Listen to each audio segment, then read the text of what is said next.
Hey there, how's it going? Thanks for joining me today. Whether you're relaxing at home, on your commute, or winding down for the evening, I'm really glad you're here. Because what I'm about to tell you, it's going to change how you think about what's out there in the darkness between stars. August 30th, 2019. Crimea. A telescope captures something that shouldn't exist. Gennady Borisov wasn't supposed to discover anything world-changing.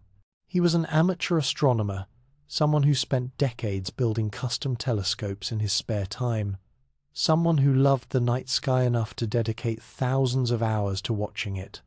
He'd seen comets before, hundreds of them, thousands of images of fuzzy smudges moving across the starfield in predictable patterns, following the gravitational rules that govern everything in our solar system. But this one moved wrong. Too fast. Wrong direction. The trajectory didn't make sense according to the orbital mechanics that every object in our solar system must obey. Borisov checked his calculations. He checked again. Then he did what any responsible astronomer does when they see something impossible. He reported it. Within 3 days, observatories worldwide had their instruments trained on this anomaly. Within a week, the confirmation came through channels both official and unofficial, spreading through the astronomical community like electricity. This object came from another star system. This was Comet 2I, Borisov officially the second confirmed interstellar visitor to our solar system, though it received its initial designation as C, 2019Q, 4 Borisov, from the Atlas survey system. That 2I in its name stands for Second Interstellar, because yes, there had been one before. But here's what makes this moment so staggering, so fundamentally strange. This comet travelled through absolute darkness for possibly millions of years. Let that sink in for a moment. Millions of years. Crossing the vast emptiness between stars at 26 kilometers per second. That's over 93,000 kilometers per hour, which sounds fast until you realize how far it had to travel. The distances between stars are almost incomprehensible to human minds. Our nearest stellar neighbor, Proxima Centauri, sits 4.2 light-years away. That means light, the fastest thing in the universe, takes 4 years to cross that gap. This comet, traveling at a tiny fraction of light speed, took, well, we don't actually know how long, because we don't know where it came from. Think about that. Somewhere in the Milky Way could be a few dozen light-years away, could be hundreds. There's a star system we'll never identify. Around that star, planets probably formed. Maybe some still exist. Maybe they're all gone, swallowed by their parent star's death, or scattered by gravitational chaos. But billions of years ago, in the cold outer reaches of that system, this comet formed. Ice and rock and dust, accumulating slowly, following the same physical laws that built our own solar system's comets. Then, something happened. Something violent. Perhaps a giant planet migrated inward, its massive gravity flinging smaller objects in all directions. Perhaps 2 planets had a close encounter, disrupting orbits throughout the system. Perhaps a rogue star passed through, its gravitational influence scattering debris like pool balls after a break. Whatever the mechanism, this comet got ejected, thrown out of its home system, with enough velocity to escape its star's gravity entirely. And then, silence. Darkness. The long night between stars. For millions of years, possibly tens of millions, this comet drifted through interstellar space. No sunlight warmed its surface. No gravitational tugs altered its course. It simply moved, traveling through a darkness so complete, so absolute, that the human mind struggles to grasp it. The space between stars isn't empty. There are stray atoms, dust particles, maybe the occasional molecule, but it's as close to nothing as the universe gets. What happened during those millions of years? What processes occurred within that icy nucleus as cosmic rays slowly bombarded it, as the cold of space just a few degrees above absolute zero froze every molecule solid?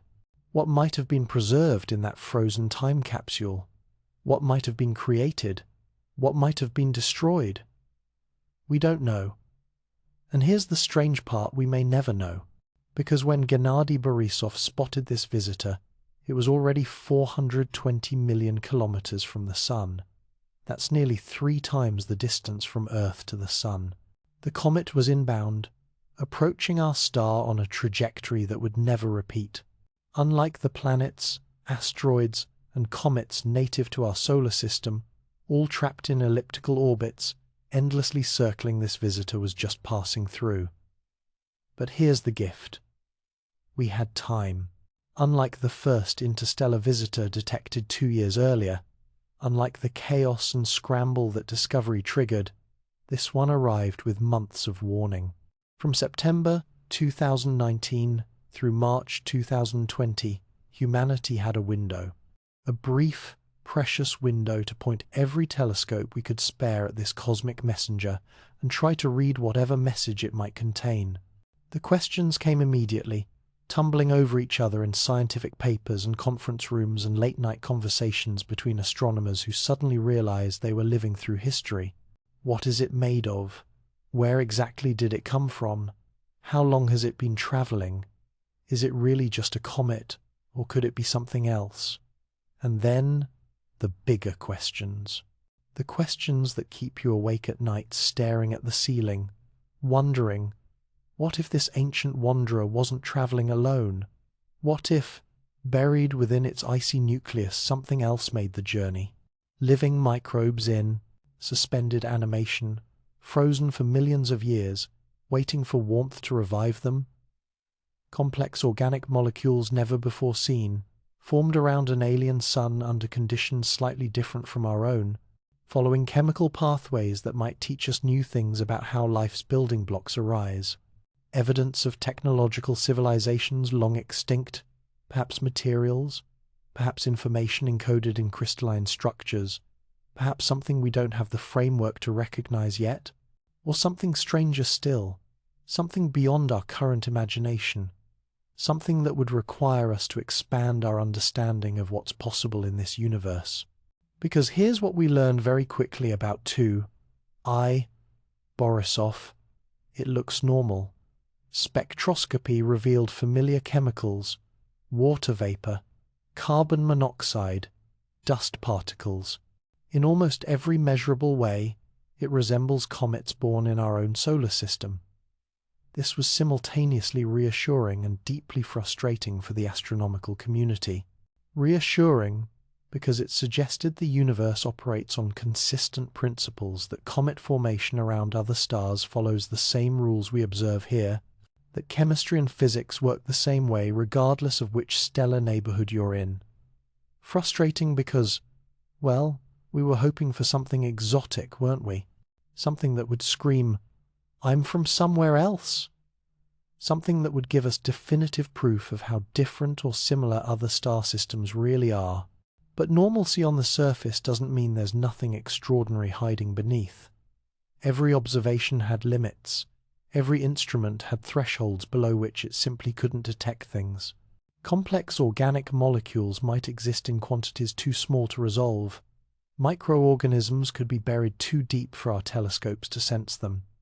Technological artifacts could be shielded by meters of ice and rock. The comet carried mysteries from another solar system, and for 7 months, humanity pointed every available telescope at it, desperate to extract every photon of information we could. Some answers would come, many wouldn't. Before we dive back in, tell us where you're tuning in from, and if this story touches you, make sure you're subscribed, because tomorrow I've saved something extra special for you. The observation campaign that followed was unprecedented in astronomical history. Hubble Space Telescope, the twin Gemini telescopes in Hawaii and Chile, ALMA's radio array in the Atacama Desert, European observatories, amateur astronomers worldwide, Over 80 separate observing sessions generating thousands of images and spectra, all coordinated in real time, all racing against the clock as Borisov swung past the sun and headed back out into the void. What were they looking for? Everything. Size, shape, rotation rate, composition, gas production, dust properties, thermal signature. And yes, explicitly searching for anything unusual. Unexpected molecules, anomalous isotope ratios, biosignatures, technological signals, anything that would tell us we weren't alone. The results arrived throughout fall and winter of 2019. Water vapor detected. Carbon monoxide detected at high concentrations. Silicate dust present. Cyanide compounds, typical amounts. The isotope ratios of carbon and oxygen appeared normal. Each measurement reinforced the same conclusion. Whatever strange world birthed this comet, it operates under the same natural laws we observe here. But what about life? Could Borisov harbor microorganisms? Here the observations hit a wall. The technology exists to detect certain biosignatures, complex organic molecules, unusual chemical combinations that suggest biological processes, but Borisov's distance and faintness placed it at the very edge of detection capabilities. Several teams specifically searched for amino acids, nucleobases, and other prebiotic compounds.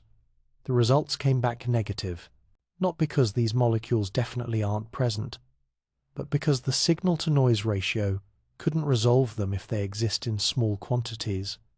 The absence of evidence is not evidence of absence.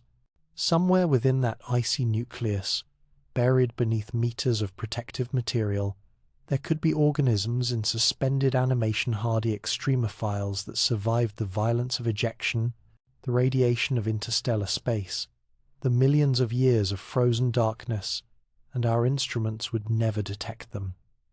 They could be there right now, dormant, waiting, and we simply lack the tools to know for certain. By March 2020, Borisov faded beyond detection range.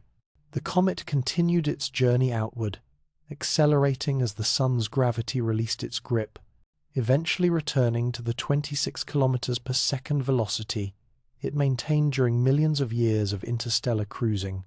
It will never return.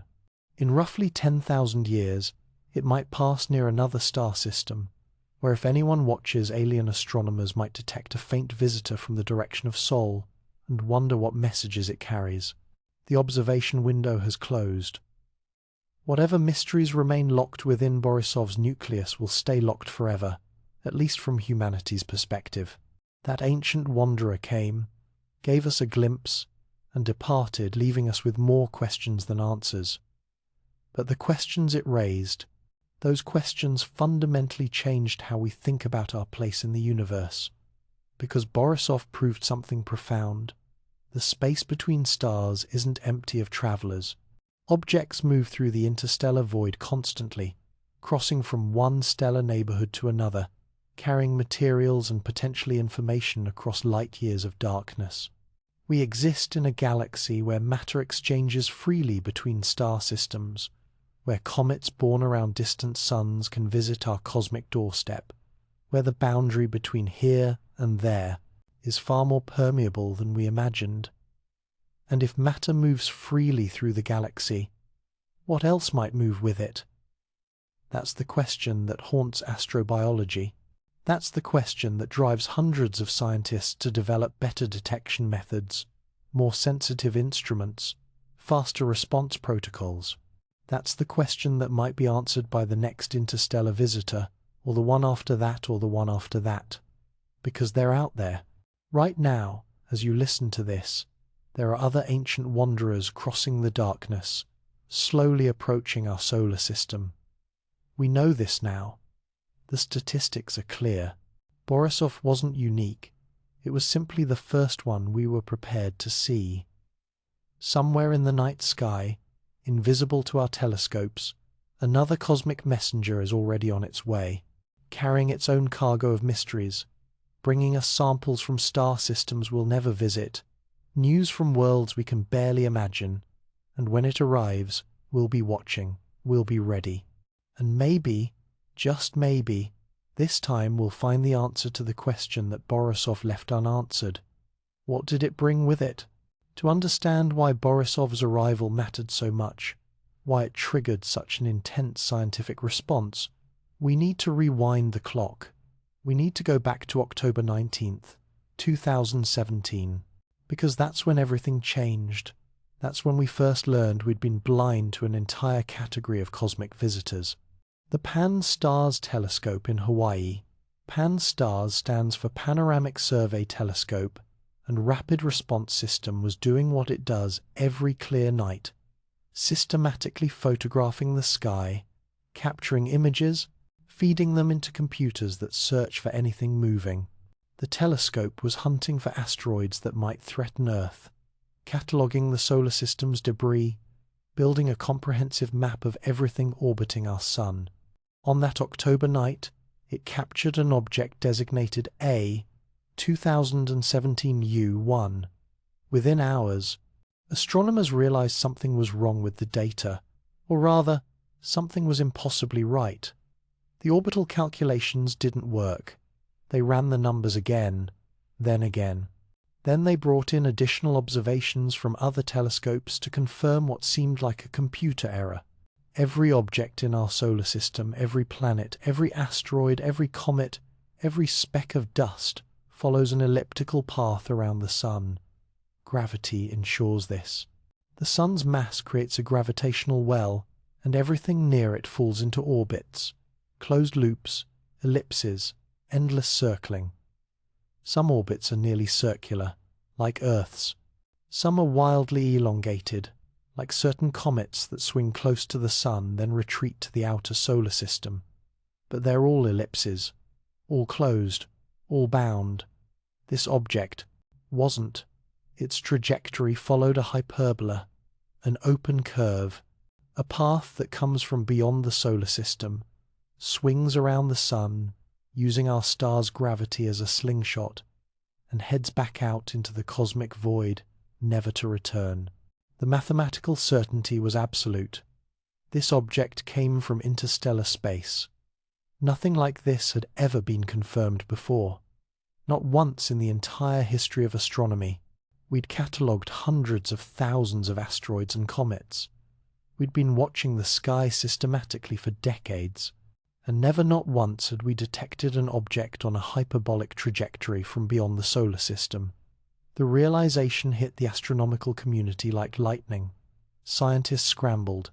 Observatories across the planet began tracking the object as it raced outward at 87,000 kilometers per hour, relative to the sun already past Earth's orbit, already heading away, already fading as distance increased. They named it Oumuamua. In Hawaiian, the word means scout or messenger from afar arriving first.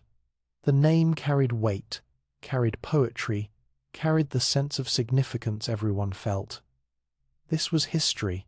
This was first. Contact not with life, but with matter from beyond our cosmic neighborhood, a visitor from the space between stars. And immediately, from the moment of confirmation, Oumuamua refused to behave like anything we understood. Standard comets develop tails. As they approach the sun, solar heat vaporizes their surface, ices water, carbon monoxide, carbon dioxide, creating clouds of gas and dust that stream away from the comet, pushed by solar radiation and solar wind. It's one of the most beautiful phenomena in astronomy. Those brilliant tails stretching across the sky, sometimes millions of kilometers long. Oumuamua showed no tail, no coma, the fuzzy cloud that surrounds an active comet, no visible outgassing whatsoever. Infrared observations detected no significant heat beyond what solar radiation would produce. By every measure, it appeared inert, dead, just rock tumbling through space. But here's where it gets strange. As telescopes tracked Oumuamua's trajectory with increasing precision, they noticed something impossible to ignore. a slight acceleration. As the object sped away from the sun, it was moving slightly faster than gravity alone could account for. Comets do this. Outgassing creates thrust, a natural rocket effect as vaporizing ice shoots material into space, pushing the comet in the opposite direction. But remember, no visible outgassing, no coma, no tail, just acceleration. The shape added to the mystery. Based on how Oumuamua's brightness varied as it rotated, astronomers calculated its dimensions. The numbers seemed absurd, roughly 400 meters long but only 40 meters wide, a length-to-width ratio of 10:1. It was tumbling through space, rotating every 7 hours, shaped like nothing else we'd ever observed in nature. Picture a cosmic cigar, or a needle, or, and this is where the conversation got really interesting, perhaps something else entirely. The scientific community divided immediately.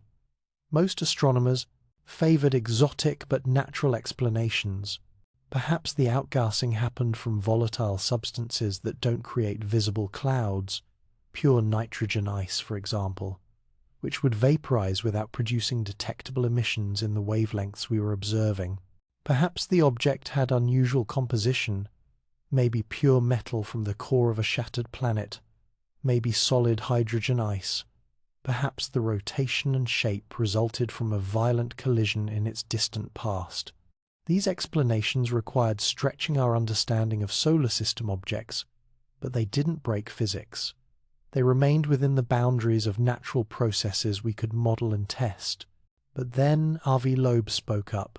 Loeb, chair of Harvard's astronomy department, former chair of the Harvard-Smithsonian Center for Astrophysics, published papers suggesting something that made many of his colleagues profoundly uncomfortable. Scientists shouldn't automatically dismiss the possibility that Oumuamua might be artificial. His reasoning? The acceleration could be explained by an extremely thin, wide surface, catching sunlight like a sail, what's called a light sail or solar sail. The extreme elongation might not be a cigar shape at all, but rather a flat disk seen edge-on, tumbling. If a technological civilization developed interstellar capability, they might send probe ships using light sails for propulsion. These probes would naturally tumble after millions of years without attitude control. They would show no heat signature, if non-functional. They would appear to accelerate as sunlight pushed their sail surfaces.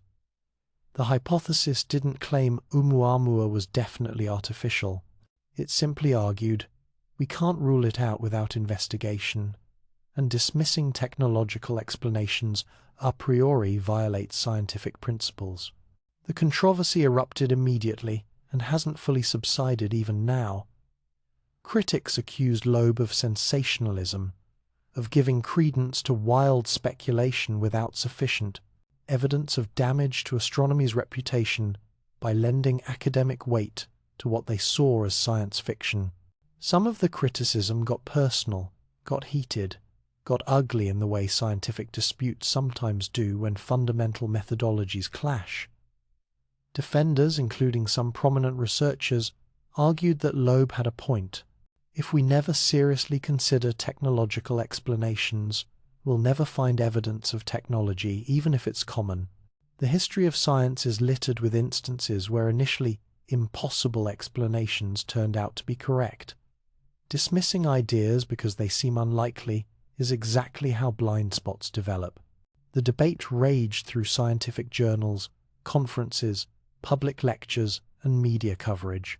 Papers proposed increasingly exotic natural explanations, pure hydrogen icebergs, fragments of planets destroyed by their stars, dust bunnies held together by van der Waals forces.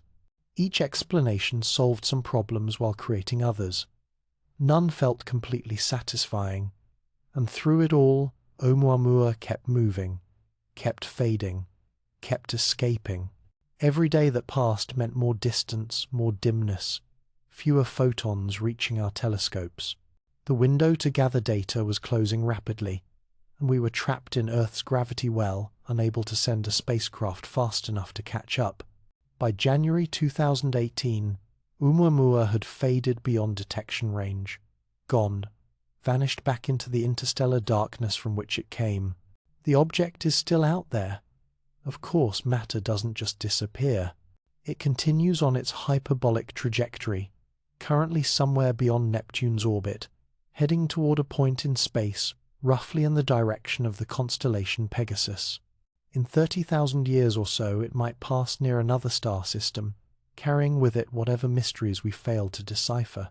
But here's what Oumuamua accomplished, regardless of its true nature. It proved interstellar objects actually visit our solar system.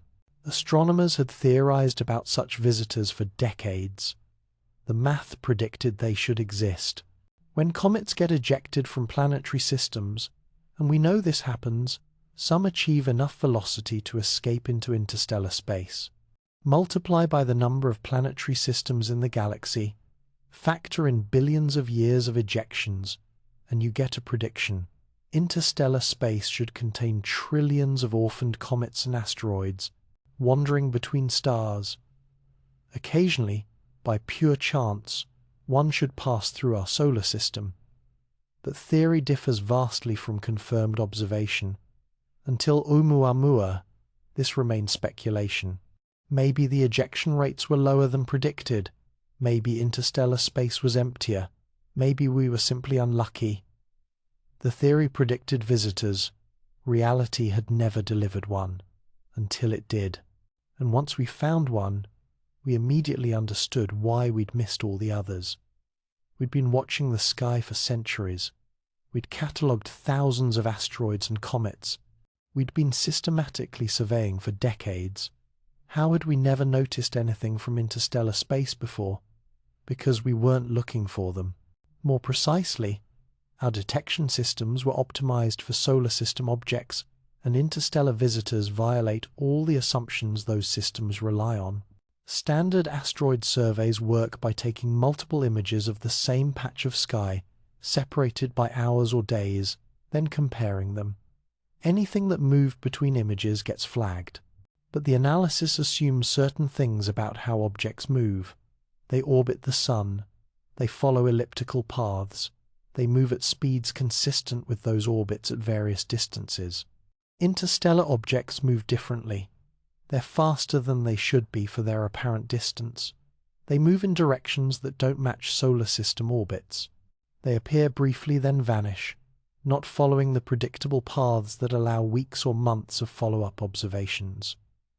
The detection, algorithms programmed with assumptions about normal object behavior, filtered them out as errors, artifacts, bad data.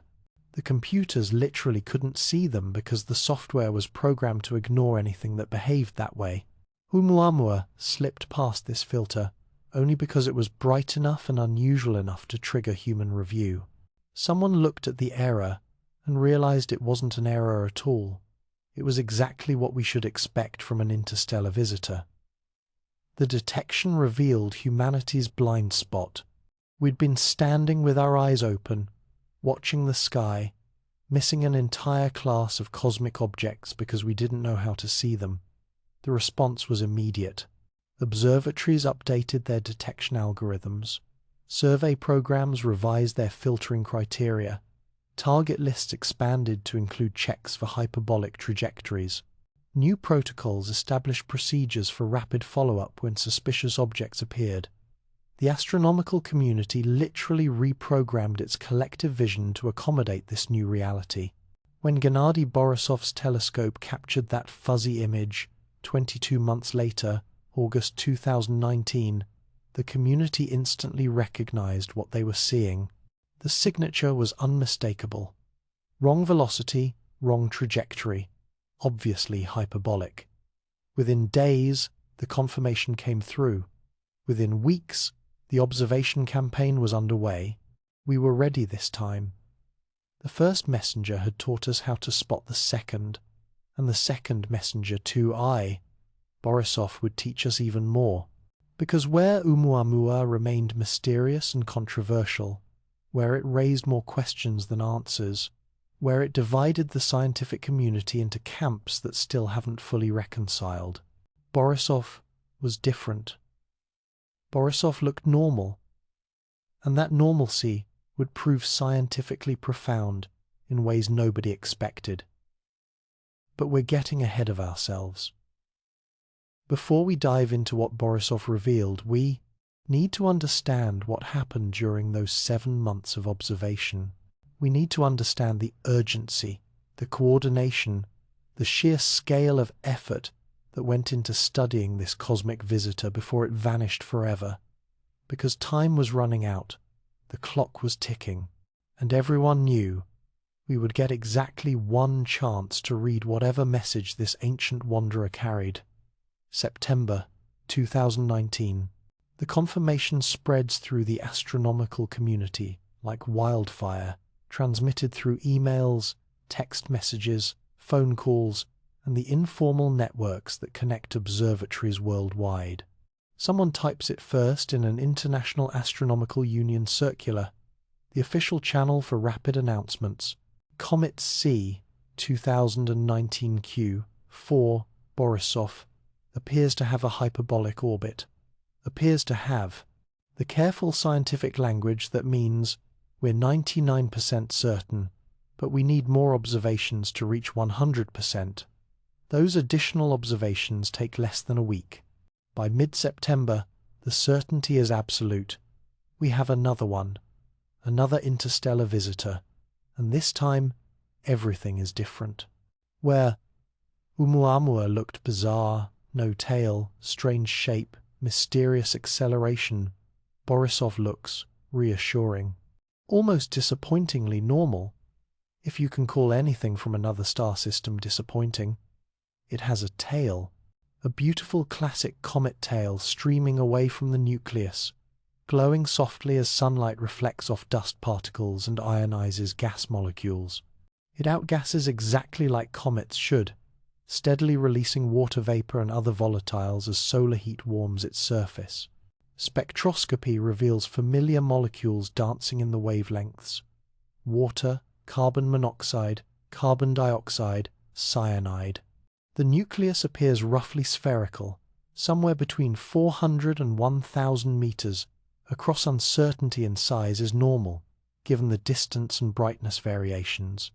In almost every measurable way, 2I, Borisov resembles comets, born in our own solar system. And this ordinariness, this normalcy, proves scientifically profound in ways that initially seem counterintuitive, because it means comet formation follows universal rules.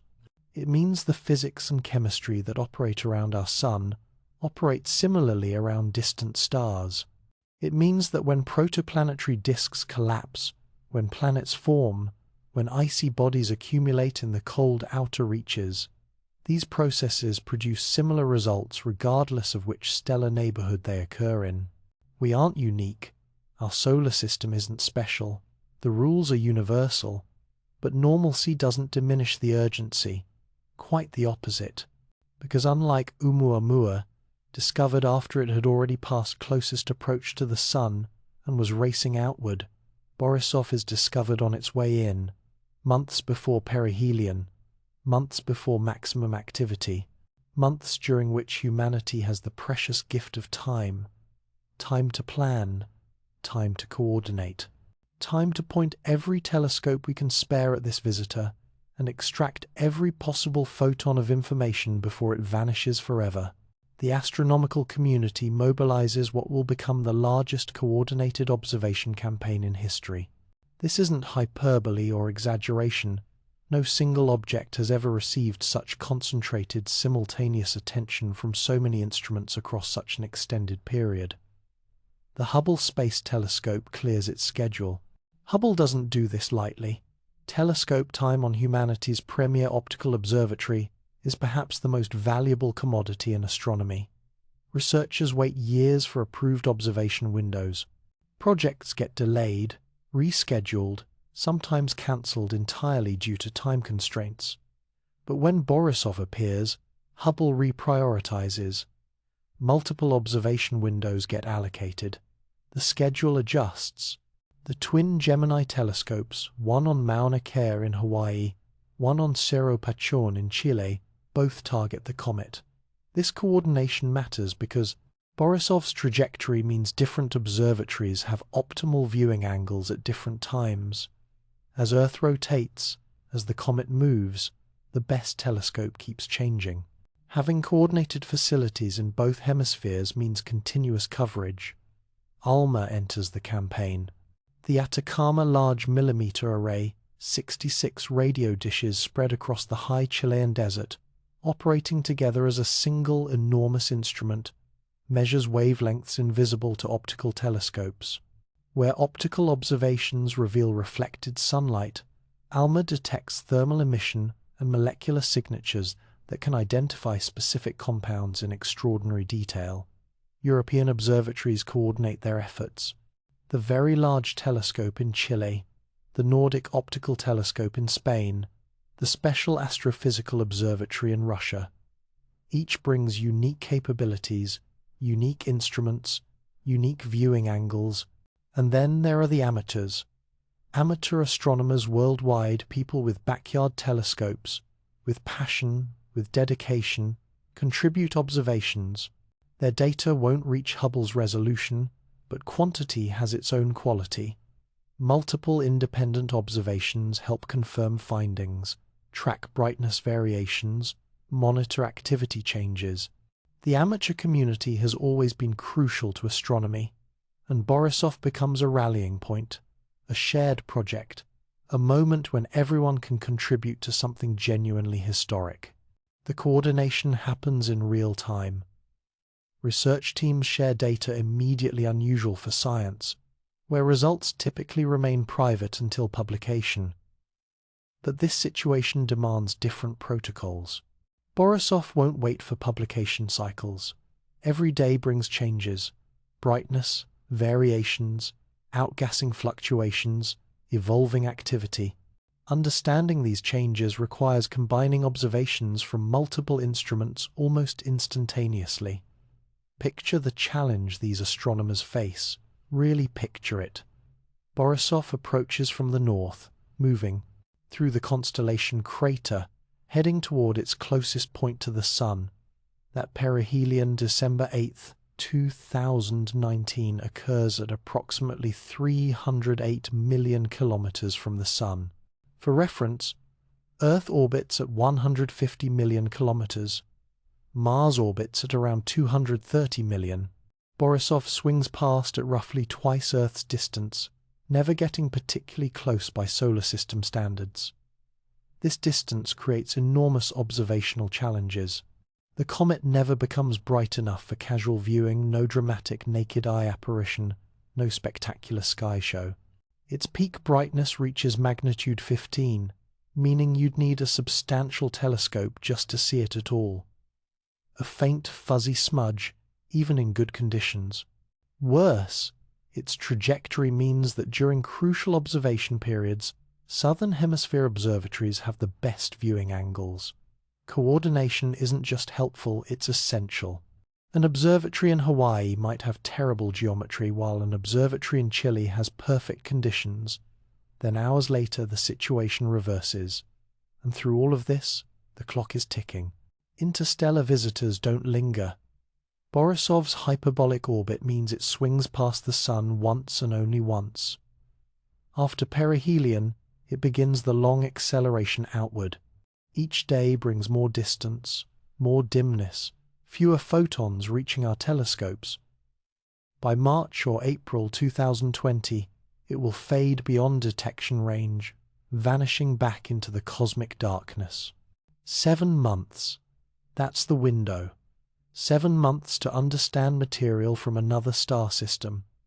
What exactly are they looking for? What questions drive this massive observational effort? Size and shape first. High-resolution imaging attempts to resolve the nucleus directly to actually see its structure, rather than just inferring it from brightness. This proves extraordinarily difficult. Even Hubble, with its remarkable resolution, can barely distinguish the nucleus from the surrounding coma. But by tracking how brightness changes as the comet rotates, By measuring those variations over multiple nights, astronomers can infer approximate dimensions. The calculations suggest a roughly spherical nucleus, perhaps 500 to 700 meters across, smaller than Oumuamua, but not dramatically so. Rotation rate comes from those same brightness variations. As different parts of the nucleus reflect sunlight differently, some areas icier and brighter, some dustier and darker, the brightness oscillates.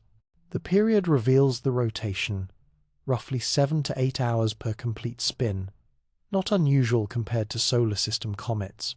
Before we dive back in, tell us where you're tuning in from, and if this story touches you, make sure you're subscribed, because tomorrow I've saved something extra special for you.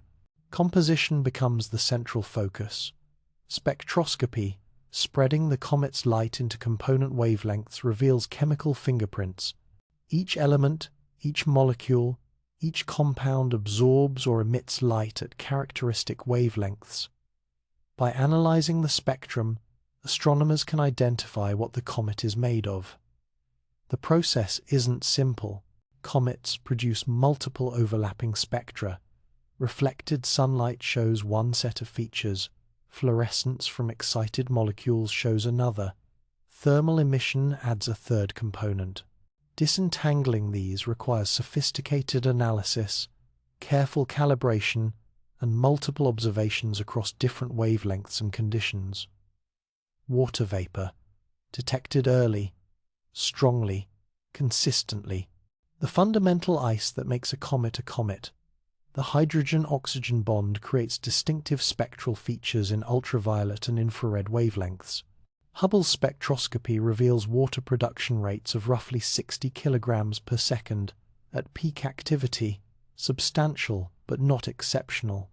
Solar system comets show similar rates. Carbon monoxide, detected at surprisingly high concentrations. This proves scientifically significant. Carbon monoxide only freezes at extremely low temperatures below -205 degrees Celsius.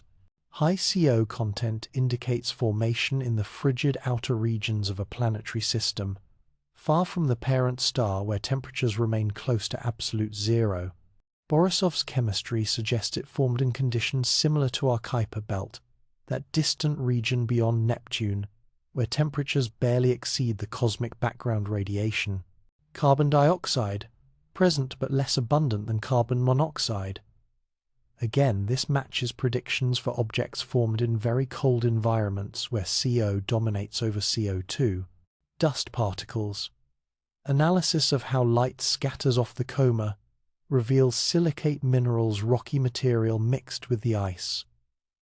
The dust appears reddish, suggesting organic compounds coating the particles. This redness is familiar. Many solar system comets show similar coloration. The size distribution of dust particles matches what we observe locally. Cyanide compounds, detected through spectral features of CN and HCN molecules. These nitrogen-carbon bonds appear in concentrations typical of active comets. Nothing unusual, nothing unexpected.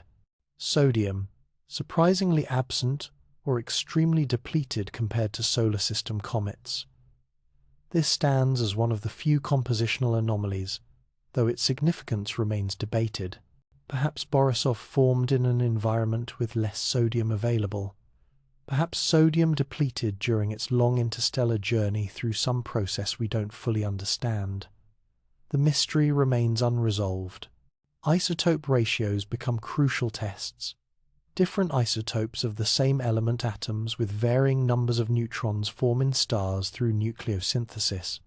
The ratios between isotopes can reveal information about the stellar environment where material originated. If Borisov formed around a very different type of star, perhaps older, perhaps with unusual composition, its isotope ratios might differ from solar system values. Multiple teams measure carbon and oxygen isotopes with the highest precision their instruments allow. The results: normal. Within measurement uncertainty, Borisov's isotope ratios match what we observe in local comets. This suggests that nucleosynthesis in Borisov's parent star proceeded similarly to our Sun. Either the star had similar composition, or stellar nucleosynthesis is so universal that even different stellar types produce similar isotope distributions. Each measurement reinforces the same surprising conclusion. Whatever distant stellar system birthed this comet, it operates under the same natural laws we observe here. The chemistry is universal. The physics is consistent. The processes that build comets follow identical rules, whether occurring around Sol or around some unknown star dozens of light years distant. But what about life? What about biosignatures? Could Borisov harbor microorganisms? Here the observations hit frustrating limits that haunt astrobiology to this day. Detecting biosignatures requires identifying complex organic molecules or unusual chemical combinations that suggest biological processes. Amino acids, the building blocks of proteins, nucleobases, components of DNA and RNA. Chirality imbalances the preference for left-handed or right-handed molecular orientations that characterizes terrestrial life. Phospholipids. Metabolic byproducts. Chemical signatures that would be extraordinarily difficult to explain through purely non-biological processes. The technology exists to detect these compounds. Spectrometers aboard spacecraft have measured amino acids on comets and asteroids within our solar system. Laboratory instruments can identify incredibly subtle biosignatures in samples. We possess the capability to search for life's chemical fingerprints, but Borisov's distance and faintness place it right at the edge of detection capabilities, perhaps just beyond that edge. The signal-to-noise ratio, the clarity of measurements compared to background noise and uncertainty, barely allows identification of simple, abundant molecules. Complex organics present in small quantities simply can't be resolved with confidence. Several teams specifically search for amino acids and nucleobases using the most sensitive spectroscopic techniques available. They target the wavelengths where these molecules should produce features, if present in concentrations similar to what we've measured on solar system comets. Results come back negative. But what does negative mean? It means if these molecules are present in large quantities, we would have detected them. We didn't. Therefore, either they aren't present, or they're present in smaller amounts than our detection threshold. The absence of evidence is not evidence of absence. This phrase becomes a mantra in astrobiology, repeated so often it risks losing meaning. But here it captures genuine frustration. Somewhere within that icy nucleus, buried beneath meters of protective material, could be organisms in suspended animation, hardy extremophiles that survived millions of years of cosmic radiation, frozen solid, metabolically inactive, waiting for warmth to revive them. And our instruments, observing from hundreds of millions of kilometers away, would never detect them. The nucleus itself remains unexplored. Telescopic observations reveal only the coma, the cloud of gas and dust surrounding the comet. The nucleus, perhaps 500 meters across, appears as an unresolved point source even to Hubble. Whatever exists within that solid core, whatever minerals, whatever organics, whatever potential biosignatures or even living organisms, remains completely inaccessible to remote observation. It's like trying to diagnose someone's health by looking at their breath from across a football field. You might detect certain compounds, you might infer certain things, but any detailed analysis, any definitive conclusions about what's happening inside the body, impossible. By late February 2020, Borisov has moved far enough from the Sun that activity begins declining. The outgassing slows as solar heating diminishes. The coma fades, the tail shrinks. The comet dims steadily, dropping below detection thresholds for all but the largest telescopes. By March it fades beyond reach. The last observations capture a faint smudge, barely distinguishable from background noise, racing outward at increasing velocity as the Sun's gravity releases its grip. The observation window has closed. The campaign ends. The data analysis begins a process that will take years, that continues even now as researchers extract every possible conclusion from thousands of images and spectra, and Borisov continues its journey, currently somewhere past Jupiter's orbit, heading outward, accelerating toward the 26 kilometers per second velocity it maintained during its million-year voyage through interstellar darkness. In roughly 10,000 years, it might pass near another star system, perhaps close enough that alien astronomers, if they exist, if they watch, might detect a faint visitor from the direction of Sol. What would they conclude if they observed this ancient wanderer? Would they wonder, as we wondered, whether it carries something from its origin? Would they debate, as we debated, whether life might ride the cosmic currents? Would they feel, as we felt, the profound loneliness and excitement of briefly glimpsing something from beyond? We'll never know.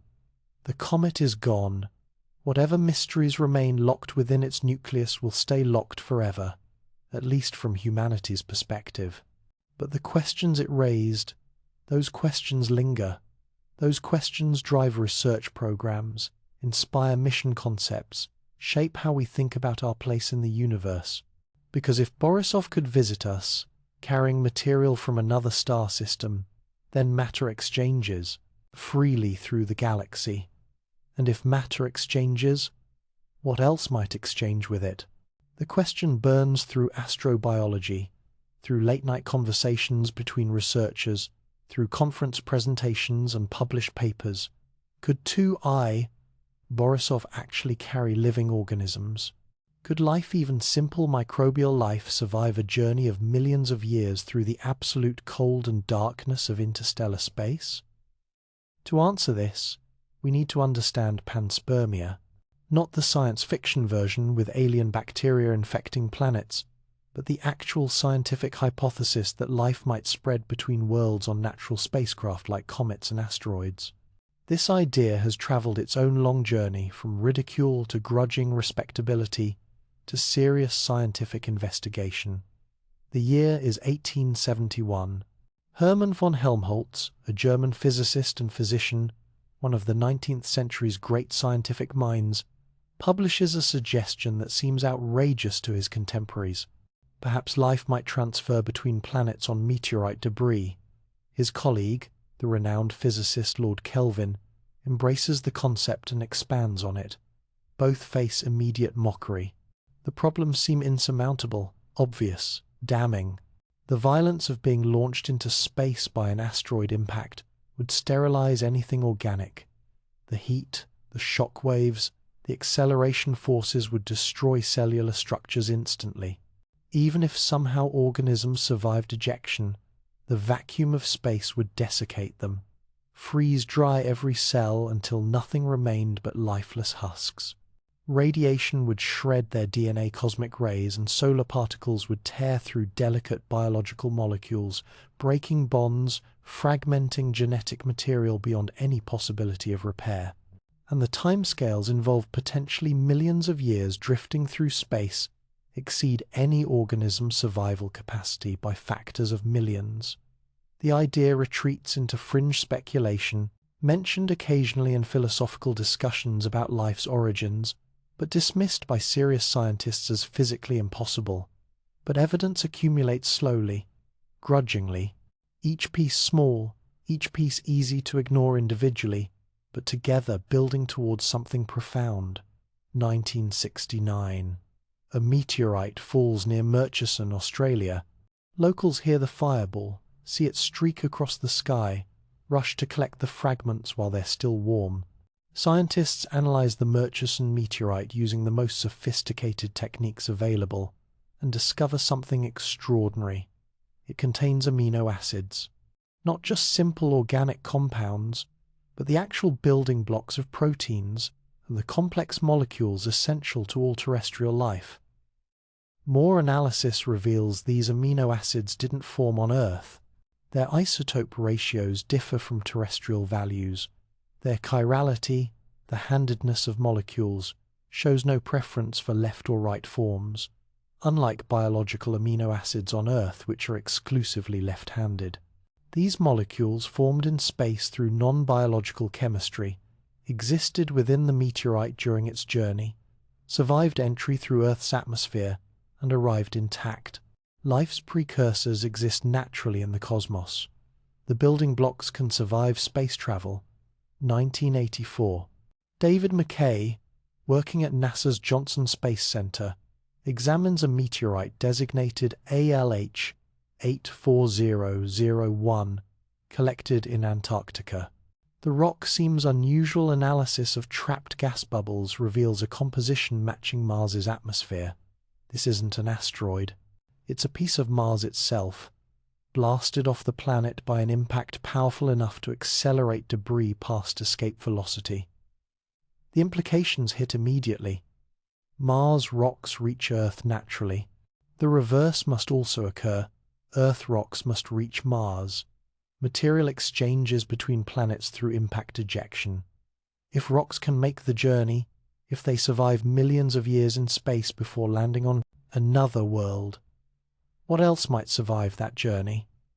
The late 20th century brings another revolution: the discovery of extremophiles. These are organisms that thrive in conditions previously considered completely incompatible with life. They shatter every assumption about biology's limits. Tardigrades, microscopic animals nicknamed water bears, survive vacuum exposure for 10 days in experiments aboard the International Space Station. They tolerate temperatures from near absolute zero to over 150 degrees Celsius. They withstand radiation doses that would kill humans 1,000 times over. When conditions become unbearable, tardigrades enter cryptobiosis, a state where metabolism essentially stops, where the organism exists in suspended animation, technically neither alive nor dead, capable of reviving when conditions improve. Bacterial spores prove even more remarkable. In 2000, researchers discover Bacillus bacteria trapped in salt crystals from a New Mexico cave system. Dating reveals the crystals formed 250 million years ago. The bacteria, isolated from the environment for longer than dinosaurs walked the earth, germinate when given water and nutrients.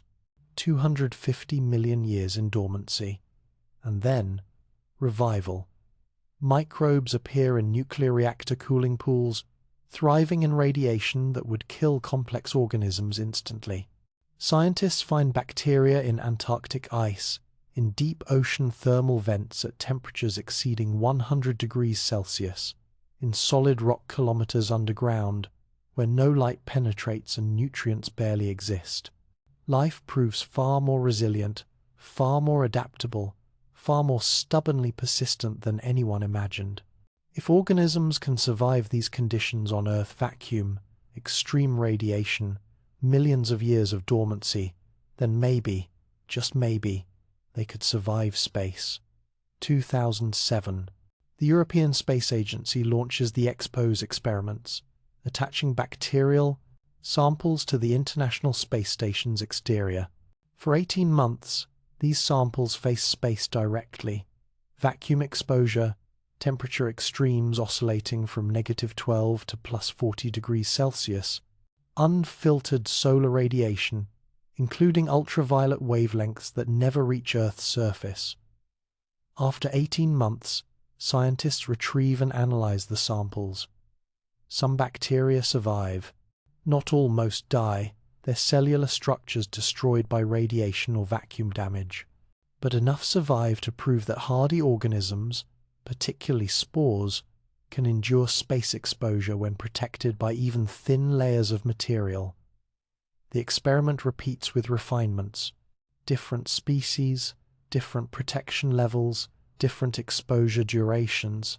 Results remain consistent. Space is lethal to most life, but certain extremophiles can survive, especially when shielded from direct radiation by rock or ice. Now scale up from interplanetary to interstellar. The challenges multiply exponentially. Earth to Mars transfer takes months, perhaps a year or two, for debris following inefficient trajectories. Interstellar journeys take millions of years. During that immense span, cosmic radiation, not just solar radiation, but high-energy particles from supernovae, galactic nuclei, and other violent cosmic sources steadily bombards any object traveling through space. Unlike solar radiation, which organisms survived in the ISS experiments, cosmic rays penetrate deeply. A microbe on a rock's surface would be sterilized within decades or centuries. The radiation damage accumulates relentlessly. DNA breaks, protein denaturation, membrane degradation.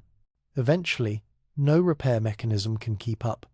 But several meters down, protected by layers of rock or ice, the math becomes interesting. Computer models simulate radiation doses for organisms at various depths within asteroids and comets during million-year journeys. Researchers input known cosmic ray fluxes, calculate shielding, effects from different materials and thicknesses, estimate accumulated damage to biological molecules, and compare results against known survival limits of extremophiles. The results suggest tentatively, with significant uncertainty, that microbes buried 3 to 5 meters deep would receive radiation doses potentially survivable by the hardiest extremophiles. Not easily survivable, not without damage, but within the realm of what certain organisms have demonstrated they can endure and repair. Comets offer additional advantages over asteroids. Ice acts as excellent radiation, shielding hydrogen atoms in water molecules effectively scatter and absorb high-energy particles. The extreme cold naturally preserves biological materials.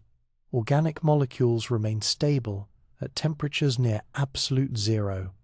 Chemical reactions essentially cease. Degradation processes that would operate at room temperature simply don't occur.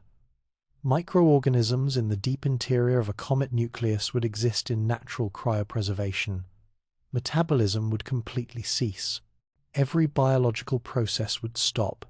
DNA damage would still accumulate from residual radiation, penetrating the shielding, but slowly, over millions of years rather than years. Whether that damage remains within repairable limits depends on specifics we can't easily test. Exact shielding depth, exact radiation flux along the trajectory, exact organism type, and its repair capabilities. The mechanism looks like this. Picture it step by step, each stage improbable but not physically forbidden. Stage 1.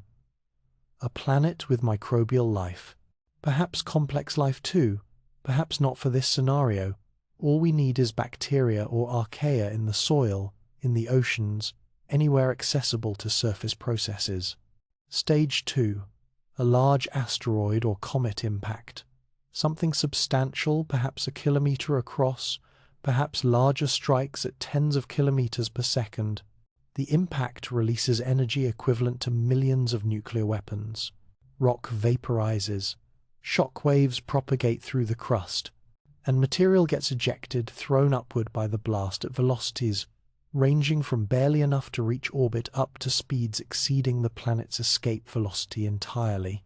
Some ejected rocks carry microbes from the impact site.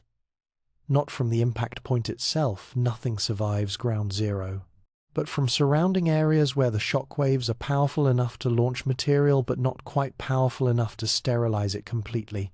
Organisms in cracks and pores within rocks might survive if insulated from the worst heat and pressure. Stage 3. Most debris falls back to the planet or burns up in the atmosphere, but fragments exceeding escape velocity enter orbit or leave the planetary system entirely. The size distribution matters smaller. Fragments are more numerous but offer less radiation protection.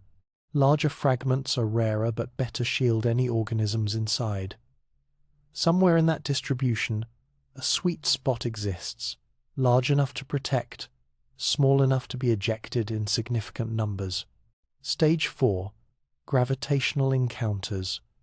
A fragment in orbit around the planet might remain there for centuries or millennia, but eventually, gravitational interactions with other planets, particularly giant planets like Jupiter, can fling these objects onto new trajectories. Some crash into other planets, some fall into the star. Some get ejected from the planetary system entirely at velocities sufficient to reach neighboring star systems over millions of years. Stage 5. The long journey. Millions of years crossing interstellar space. Frozen solid, bombarded by radiation, utterly isolated from any energy source, any nutrients, any possibility of metabolic activity. Organisms inside exist in a state beyond dormancy, more like suspended animation, where biological time essentially stops. Stage 6. Eventually, perhaps after 5 million years, perhaps 10 million, perhaps 50 million, the object enters another solar system, captured by gravity or simply passing through. If it crashes into a planet with suitable conditions, liquid water, moderate temperature, and atmospheric pressure, the impact generates heat. Surface layers vaporize, but the interior might remain cool enough to preserve organic material. Stage 7. Microbes released into the new planet's environment face existing ecosystems if life already exists there, or virgin territory if the planet is sterile. Most would likely perish. Billions of years of evolution have optimized terrestrial life for Earth-specific conditions. But panspermia doesn't require success, only possibility. If even one viable microbe per million comets survives the complete journey, and if interstellar comets visit solar systems regularly, then life could theoretically spread through the galaxy on geological timescales. Sound far-fetched? Consider. We know impacts eject material from planets. We've found Martian meteorites on Earth. Antarctic meteorites on Mars's surface would be the reverse. We know bacterial spores survive millions of years in dormancy. The salt crystal bacteria prove this. We know organisms can survive space exposure. The ISS experiments demonstrate it. Each individual step is proven, or at least plausible. The question becomes, can all these unlikely steps occur in sequence? Can the chain of improbabilities, each link weak, but perhaps not broken, hold together long enough for life to transfer between stars? The answer shifts from absolutely impossible to highly improbable but not physically forbidden. And in a galaxy with hundreds of billions of stars, where improbable events have billions of opportunities to occur over billions of years, highly improbable might be enough. Apply this specifically to 2I, Borisov. Work through the logic. This comet spent possibly millions of years, perhaps 10 million, perhaps 50 million, we'll never know exactly, crossing interstellar space. If it originated from a planetary system with life, that's the first massive if. We have no evidence of life beyond Earth. But statistically, if life arose here, and if the processes that led to Earth's biosphere operate elsewhere, then some fraction of star systems should harbor life. What fraction? Nobody knows. Could be common, could be extraordinarily rare. If Borisov came from such a system, and if microbial organisms somehow became embedded in its icy matrix either during formation from material that already contained microbes, or through later contamination, if the comet passed through a planet's atmosphere or debris field, that's the second massive if. Comets form in the cold outer reaches of planetary systems, far from planets where life seems most likely. But exchange of material happens through impacts, through atmospheric interactions, through mechanisms we're still discovering. If those organisms were hardy extremophiles, capable of extreme dormancy, not all microbes can form protective spores, not all can survive radiation and cold. That's the third if. But extremophiles exist. We know this. The question is whether any were present. If they were buried deep enough to avoid lethal radiation, at least 3 meters, probably 5, deep within the comet's nucleus, that's the fourth if. Surface organisms would be sterilized quickly, but comet nuclei are large, and most of the volume is indeed deep interior. Then theoretically, those organisms could still be viable. Dormant, frozen, damaged, but potentially repairable. Weighting. The chain of ifs stretches credibility. Each conditional adds improbability. Multiply all the low probability events together, and you get an extraordinarily unlikely scenario. But extraordinarily unlikely doesn't mean impossible. It doesn't break physical law. It doesn't require magic or violations of known science. What would happen if Borisov crashed into Earth? Pure speculation, but follow the logic. The impact would vaporize surface layers. Temperatures at the impact point would reach thousands of degrees. Nothing survives that. But the interior, those deep regions where hypothetical organisms might hide, might remain relatively cool. Heat takes time to penetrate. If the comet were large enough, fast enough, if it hit at the right angle, some interior material might survive intact. Microbes released into Earth's environment would face our planet's existing ecosystems. 4 billion years of evolution have produced organisms exquisitely adapted to every available niche. Alien microbes, evolved under different conditions, optimized for different environments, would be at a severe disadvantage.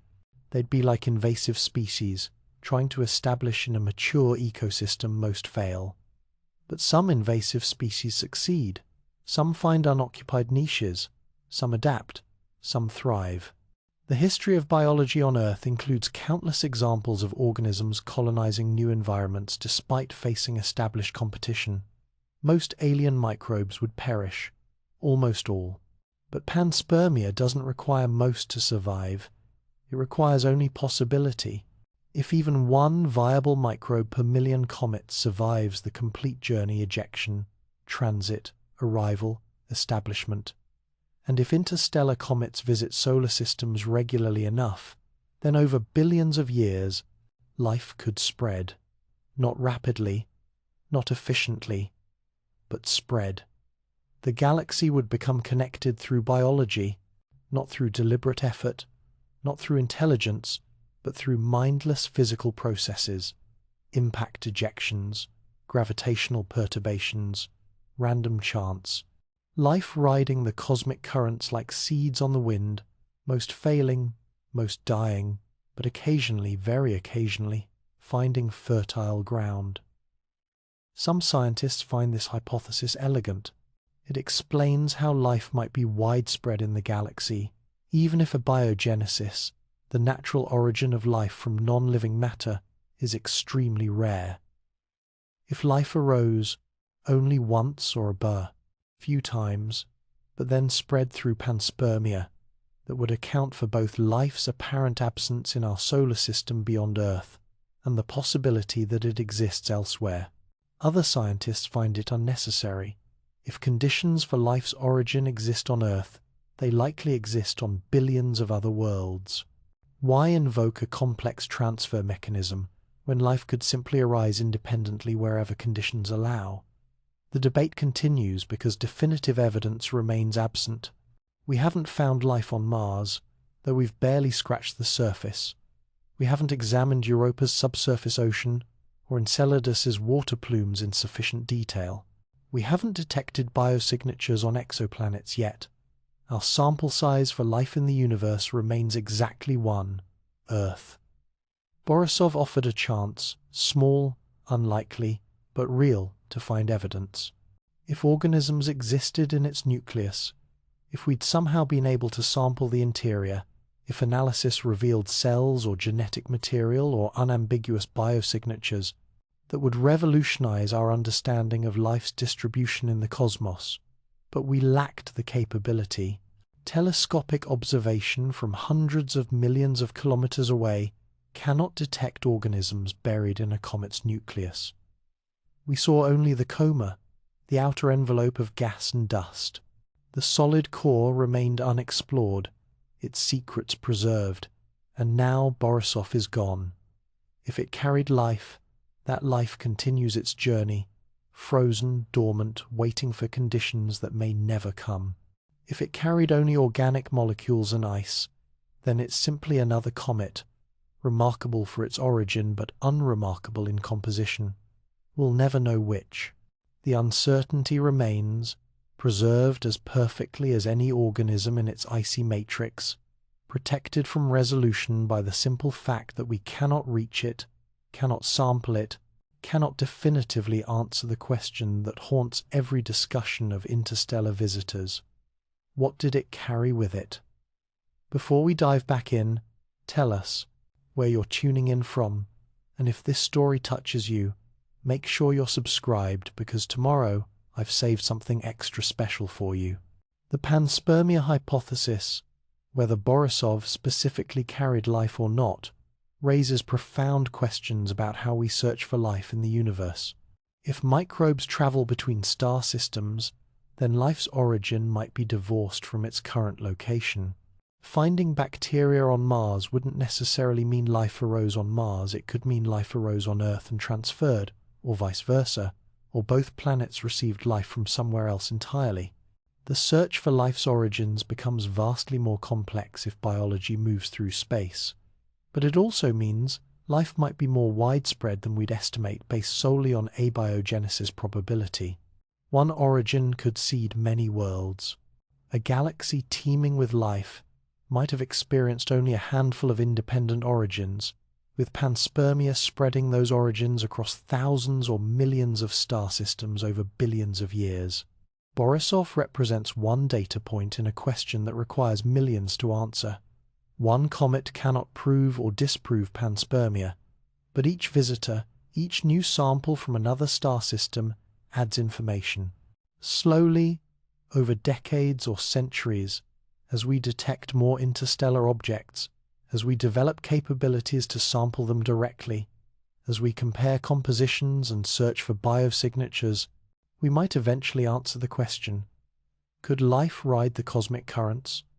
The physics says maybe, the biology says possibly, the statistics remain unknown, and somewhere out there, another ancient wanderer is already crossing the darkness between stars, carrying whatever it carries, moving toward whatever destination gravity provides, completely indifferent to whether anyone watches or wonders or waits for answers.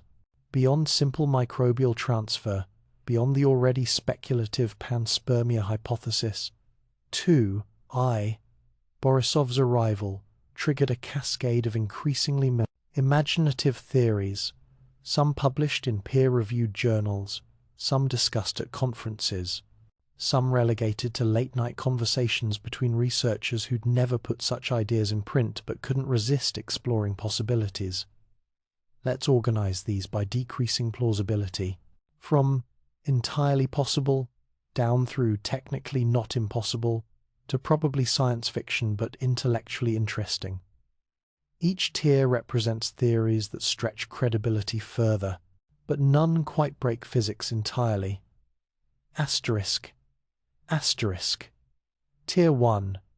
Chemistry. From another world. Asterisk. Asterisk. The most scientifically mainstream speculation focuses on exotic molecules. This isn't wild theory, it's reasonable expectation based on stellar chemistry. Every star forms with slightly different elemental abundances depending on the molecular cloud's composition. Stars born from gas enriched by previous generations of supernovae contain more heavy elements, what astronomers call high metallicity. Those born from pristine gas, closer to the Big Bang's elemental ratios, have lower metallicity.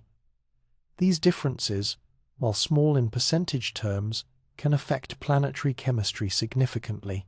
A high metallicity star system might produce planets where silicon is more abundant relative to carbon, or where phosphorus availability differs, or where sulfur compounds play larger roles. The organic chemistry, those carbon-based molecules that form naturally through non-biological processes, might follow subtly different pathways. Borisov could contain organic molecules never observed in solar system comets. The amino acids might have different chirality ratios, different balances of left-handed versus right-handed forms. The carbon chains might be unusually long or extensively branched. Polycyclic aromatic hydrocarbons might have structures not seen in terrestrial samples. These wouldn't necessarily be signs of life, but rather evidence that prebiotic chemistry, the chemical processes that eventually lead to life, can produce different outcomes in different environments. Several research teams specifically searched for unusual organic signatures using spectroscopy during Borisov's passage. They targeted wavelengths where exotic molecules should produce distinctive features if present in detectable quantities. They found nothing definitive. But again, detection limits matter enormously. Complex organic molecules produce subtle spectral features requiring extraordinarily sensitive observations. Borisov's brightness and distance placed it barely within detection range for standard compounds like water and carbon monoxide. Unusual molecules present in smaller quantities might simply fall below detection thresholds. The frustration for astrochemists. They got exactly one chance to analyze material from another star system, and the comet wasn't quite bright enough, wasn't quite close enough, to reveal its full chemical inventory. It's like having a book in an unknown language but only being able to see every 10th letter. You can infer some things, but vast amounts of information remain inaccessible. Future interstellar visitors might be closer, brighter, more amenable to detailed spectroscopic analysis. Each one could reveal new organic compounds, expanding our understanding of chemistry's possibilities throughout the galaxy. Tier 2. Genetic material. From a dead world step into more speculative territory. What if Borisov passed through a solar system where life once existed but died out? The scenario: a planet develops biosphere billions of years ago. Microbial life, perhaps complex life, thrives for millions or hundreds of millions of years. Then catastrophe strikes. Perhaps the star undergoes a violent flare phase. Perhaps greenhouse warming spirals out of control. Perhaps an asteroid impact triggers cascading ecosystem collapse. Perhaps the planet loses its magnetic field, allowing solar wind to strip away the atmosphere over geological time. The biosphere dies, sterilized. But before complete extinction, the planet's atmosphere contains biological materials, dead cells, fragments of genetic material, organic compounds produced by living organisms. These materials exist suspended in the atmosphere, or concentrated in the oceans, or preserved in sediments. A comet passing through this atmosphere, particularly during the planet's death throes when atmospheric disruption might be extreme, could accumulate material like a cosmic filter. Ice particles in the coma might absorb organic molecules. Dust grains might collect cellular fragments. The comet, after its close approach, continues outward, carrying these materials embedded in its matrix. Millions of years later, that comet enters our solar system. It now contains the only remaining evidence that life once existed around another star, biological molecules from extinct organisms preserved in ice, waiting to be discovered if we could only analyze samples directly. Intact DNA or RNA seems impossible. Radiation would destroy such complex molecules during the interstellar transit. The high-energy particles would break the sugar-phosphate backbone, fragment the base pairs, render genetic material unreadable. But fragments might survive. Short sequences of nucleotides, degraded proteins with amino acid sequences that still hint at biological origin, lipids with the asymmetry characteristic of cell membranes. Detecting these would require collecting physical samples from the comet nucleus and performing laboratory analysis. Spectroscopy from Earth couldn't resolve such subtle biosignatures. We'd need a spacecraft to intercept the comet, land on it, drill into the nucleus, extract material, and analyze it with instruments sophisticated enough to distinguish biological fragments from non-biological organic compounds. That capability doesn't exist yet. Not for fast-moving interstellar objects discovered months before closest approach. The technology is theoretically possible. Nothing in physics prevents it. But engineering such a mission requires years of development and billions of dollars of investment. The theory remains unfalsifiable for now. We cannot test whether Borisov carried genetic material from a dead world because we lack the tools to check. But it's not physically ridiculous, not impossible, just currently beyond our capabilities. It poses a haunting possibility. We observed a comet that might have been a tomb ship, carrying genetic echoes of extinct alien organisms, and we lack the technology to read its message. The evidence passed through our solar system, came within hundreds of millions of kilometers, stayed visible for 7 months, and we could only watch, unable to truly examine what it contained. ***. Tier 3. Directed panspermia and cosmic seeding. ***. Now we enter highly speculative but scientifically discussed territory. Ideas that get published in journals but face significant skepticism. Hypotheses that seem more at home in science fiction but have serious researchers willing to defend them. In 1973, Francis Crick, yes, that Francis Crick, co-discoverer of DNA's structure, Nobel laureate, and Leslie Orgel, another prominent molecular biologist, published a paper in Icarus, a respected planetary science journal. The paper proposed directed panspermia, the hypothesis that advanced civilizations might deliberately seed other solar systems with life. Why would anyone do this? Crick and Orgel suggested several motivations. Insurance against extinction. A civilization facing inevitable doom, perhaps from a dying star, perhaps from self-inflicted catastrophe, might scatter life throughout the galaxy as a legacy. Even if they perish, something of their biological heritage continues elsewhere, its cosmic immortality through biology rather than through culture or technology. Altruism. Perhaps advanced civilizations feel ethical obligation to gift the potential for life to barren worlds. They develop moral frameworks that value life's existence and spread independently of their own species. They seed planets because life is inherently valuable, because diversity enriches the cosmos, because a living galaxy is better than a dead one. Reasons we can't comprehend. Motivations arising from worldviews so alien, so different from human thinking, that we simply lack the conceptual framework to understand them. Perhaps life seeding serves purposes in alien philosophy or cosmology that make perfect sense from their perspective, but appear meaningless from ours. The mechanism seems straightforward in principle.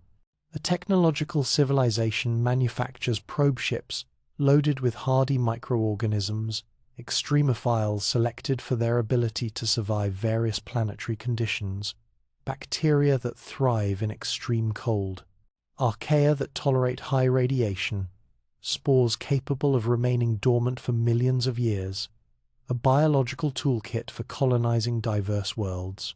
These probes use ion drives or solar sails or some more advanced propulsion system to reach neighboring star systems over thousands or millions of years. The journey requires no faster than light travel, no exotic physics, just patience and sufficient energy. Upon arrival, the probes execute programmed instructions, identify potentially habitable planets, approach them, scatter the biological payload across the surface. Some seeded worlds would remain sterile, wrong temperature, wrong chemistry, wrong atmosphere. But some might provide suitable conditions. The microorganisms would adapt, evolve, eventually develop into complex ecosystems. Over hundreds of millions or billions of years, intelligence might arise. The seeded world would never know it was seeded, would have no record of artificial origin, would consider its biosphere entirely natural. Could 2I Borisov be such a probe? The theory requires assuming, first, that extraterrestrial intelligence exists. We have 0 confirmed examples despite decades of searching. The universe might be teeming with intelligent life, or we might be alone, we simply don't know. Statistical arguments based on the Drake equation suggest intelligence should be common, but the Fermi paradox, the conspicuous absence of any evidence, suggests either it's rare or something prevents detection. Second assumption, they developed interstellar capability, not faster than light, just enough technology to send payloads across light years at sublight speeds.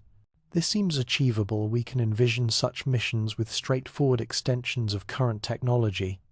But whether any civilization actually builds such systems remains unknown. Third assumption, they chose biological seeding rather than direct colonization. If you can send probes, why not send your own species?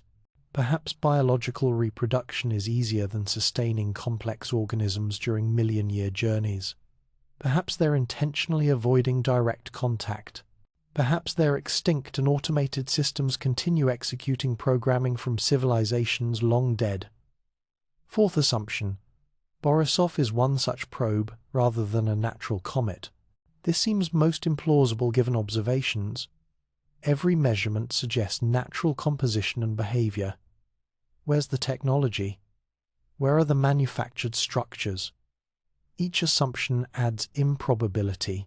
Multiply them together, and you get an extraordinarily unlikely scenario. Yet nothing in physics forbids this.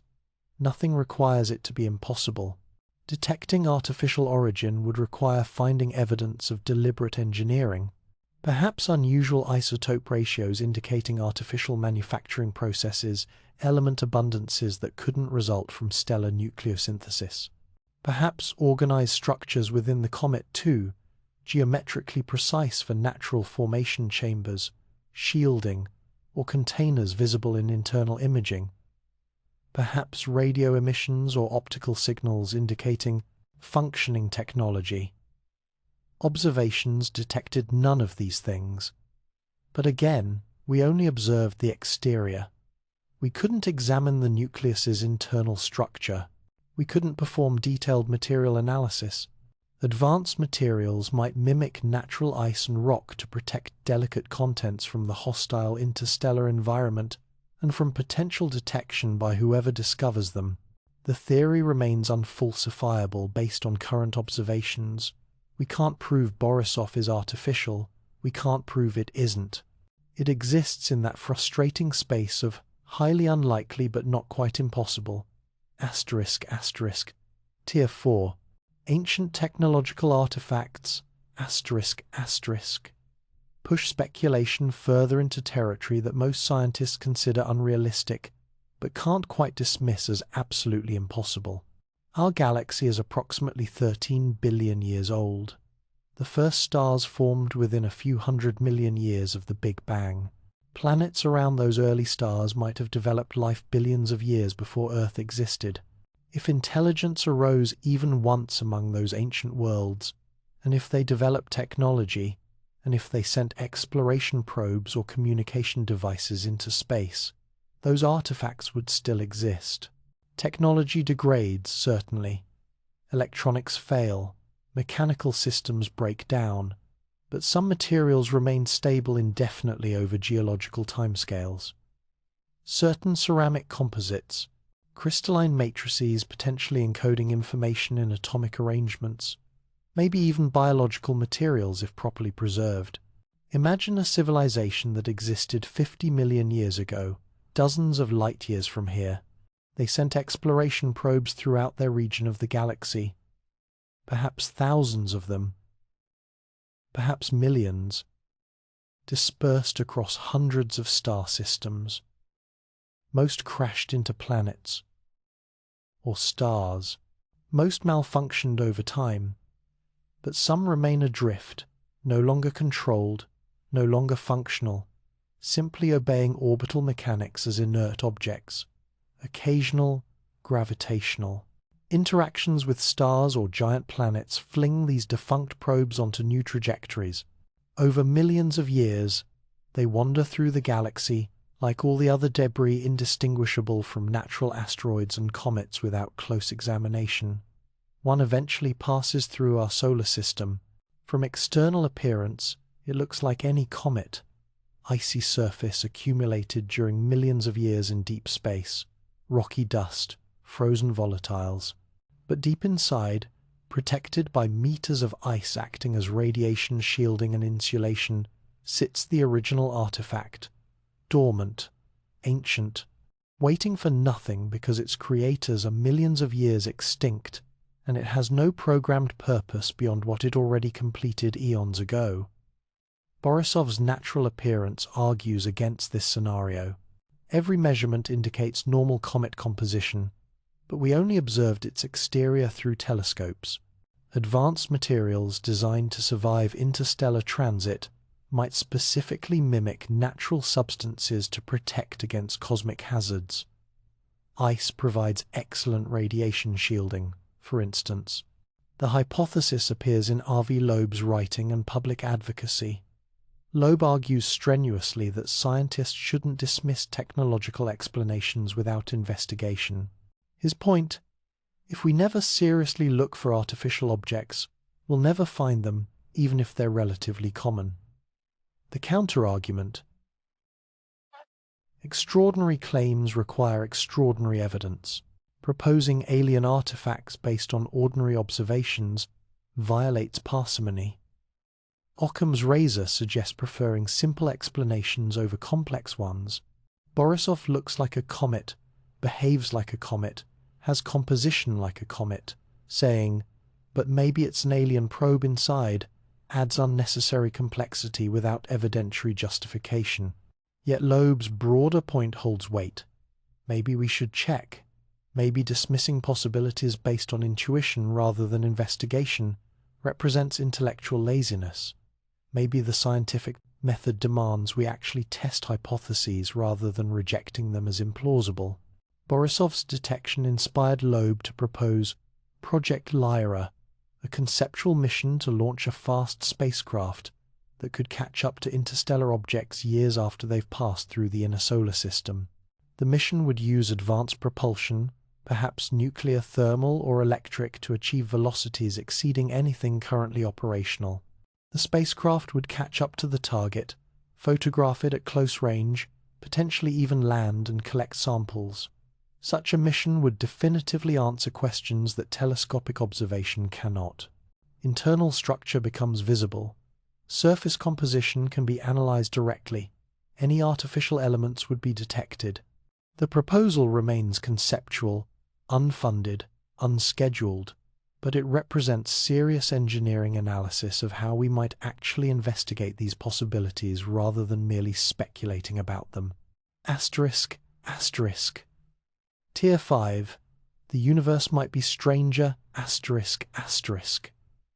At maximum speculation, we reach theories that border on philosophy rather than science. Ideas that can't be tested with current methods, that might not be testable, even in principle, but that remind us how little we actually understand about reality. What if certain configurations of matter in deep space develop proto-consciousness or self-organization beyond conventional chemistry? Not biological life as we define it, but some other form of organized complexity that arises from physical processes we haven't discovered. What if the universe contains forms of life so fundamentally different from terrestrial biology that we wouldn't recognize them?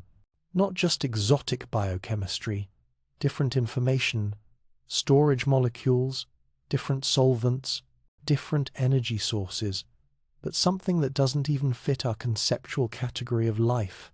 Entities based on electromagnetic fields, or quantum coherence effects, or dark matter interactions, or principles we haven't conceived yet. What if information itself can propagate through space using mechanisms unknown to current physics? Perhaps patterns encoded in electromagnetic fields, or cosmic ray distributions, or gravitational wave fluctuations, carrying messages across light years through channels we haven't learned to detect. These ideas resist scientific treatment because they lack testable predictions. How would you search for something when you don't know what it looks like, how it behaves, or even whether the conceptual category makes sense? It's like asking someone in the 19th century to search for neutrinos or dark energy without the theoretical framework suggesting what to look for. Even direct observation would be meaningless. Yet they serve a purpose in this discussion. They remind us that absence of evidence isn't evidence of absence. We looked at Borisov with instruments designed to detect familiar physics and chemistry, spectroscopy tuned to known molecular transitions, imaging optimized for visible light and infrared, radio observations targeting standard frequencies.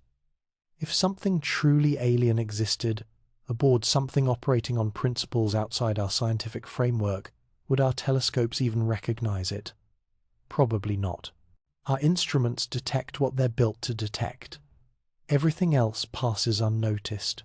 The sober, scientifically responsible conclusion, 2I, Borisov, most likely carried exactly what observations suggested. Water ice, carbon monoxide, silicate dust, and organic molecules formed through natural chemistry, identical to processes occurring in our own solar system. No life, no technology, no cosmic mysteries beyond what any comet contains. The most likely assessment deserves high confidence, maybe 95%, maybe 99%, but not 100%. That remaining possibility, small but non-zero, persists because we couldn't examine the interior, couldn't sample material directly, couldn't perform the definitive tests that would eliminate all uncertainty. Buried within that nucleus, shielded from our observations, could be any number of extraordinary things. Dormant microbes, genetic fragments from extinct biospheres, technological artifacts from ancient civilizations, forms of organization we lack concepts to describe, or simply ice and rock, unremarkable except for having formed around a different star. We'll never know. The comet has departed, accelerating back to interstellar cruise velocity, carrying whatever truths it holds back into the cosmic darkness. In 10,000 years it might approach another star system. Perhaps someone there will ask the same questions we asked. Perhaps they'll have better tools to find answers. Perhaps they'll wonder, as we wonder, what mysteries ride the ancient wanderer as it passes through their sky. Or perhaps nobody will notice. Perhaps Borisov will drift for another million years, then another, crossing the galaxy, eventually absorbed by some distant molecular cloud, or captured by some future star system billions of years hence. The questions we asked will remain unanswered, because nobody with the capability to answer them will ever have the opportunity again. The uncertainty is preserved perfectly, frozen like the comet itself, protected from resolution by simple physics and distance, and the fact that opportunity, once lost, doesn't return. Return to confirmed observations, return to what we actually learned rather than what we imagined. Because despite not finding alien life or technology, despite the absence of exotic chemistry or biosignatures, what we discovered from 2I, Borisov matters immensely for understanding how planetary systems form and evolve. The composition match between Borisov and solar system comets wasn't trivial coincidence. It wasn't disappointing lack of alien weirdness. It was profound evidence of universal principles operating across the galaxy. Comets form in the cold, outer regions of planetary systems beyond the ice line, where temperatures drop low enough for volatile compounds to freeze solid. Water ice forms around -160 degrees Celsius. Carbon monoxide requires even colder conditions, below -205 degrees Celsius. Methane, ammonia, carbon dioxide, each has its own temperature threshold below which it transitions from gas to solid. The protoplanetary disk, that rotating cloud of gas and dust surrounding a young star, undergoes similar chemical processes regardless of the star's specific properties. Temperature decreases with distance from the star. Beyond certain distances, conditions allow volatiles to freeze. Dust grains serve as condensation nuclei. Ice mantles accumulate on solid particles. Small grains collide and stick through electrostatic forces and ice sintering.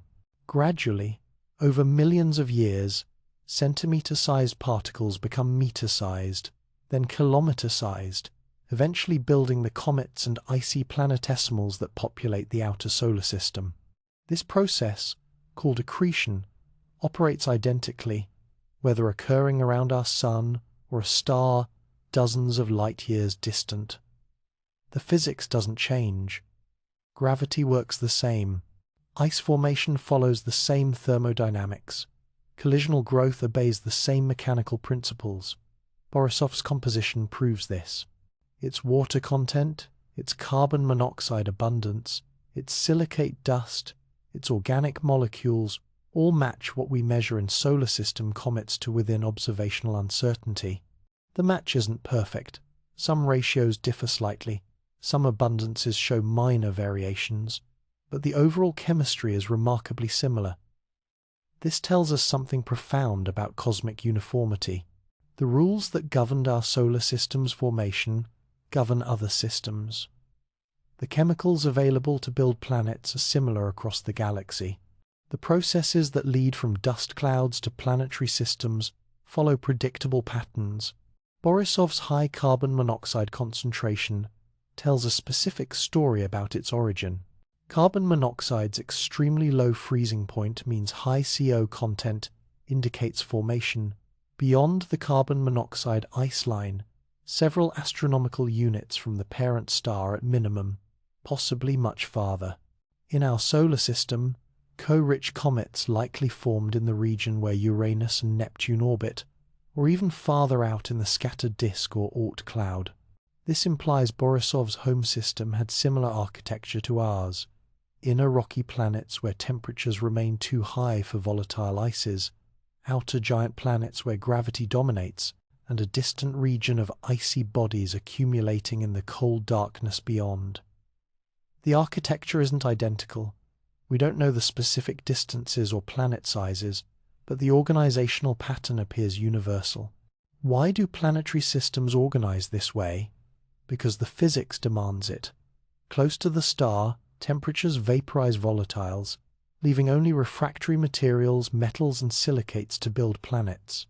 That's why Earth is rocky, why Mercury is dense metal and rock, why Venus is stone and metal without substantial ice.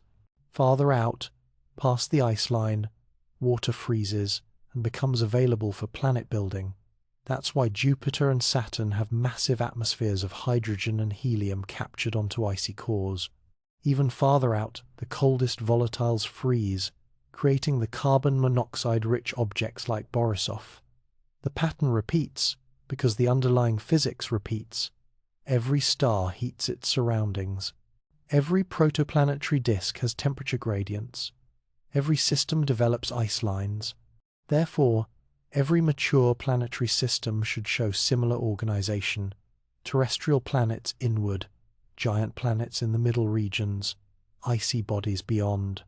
Borisov confirms this prediction through direct measurement. We're not just theorizing anymore.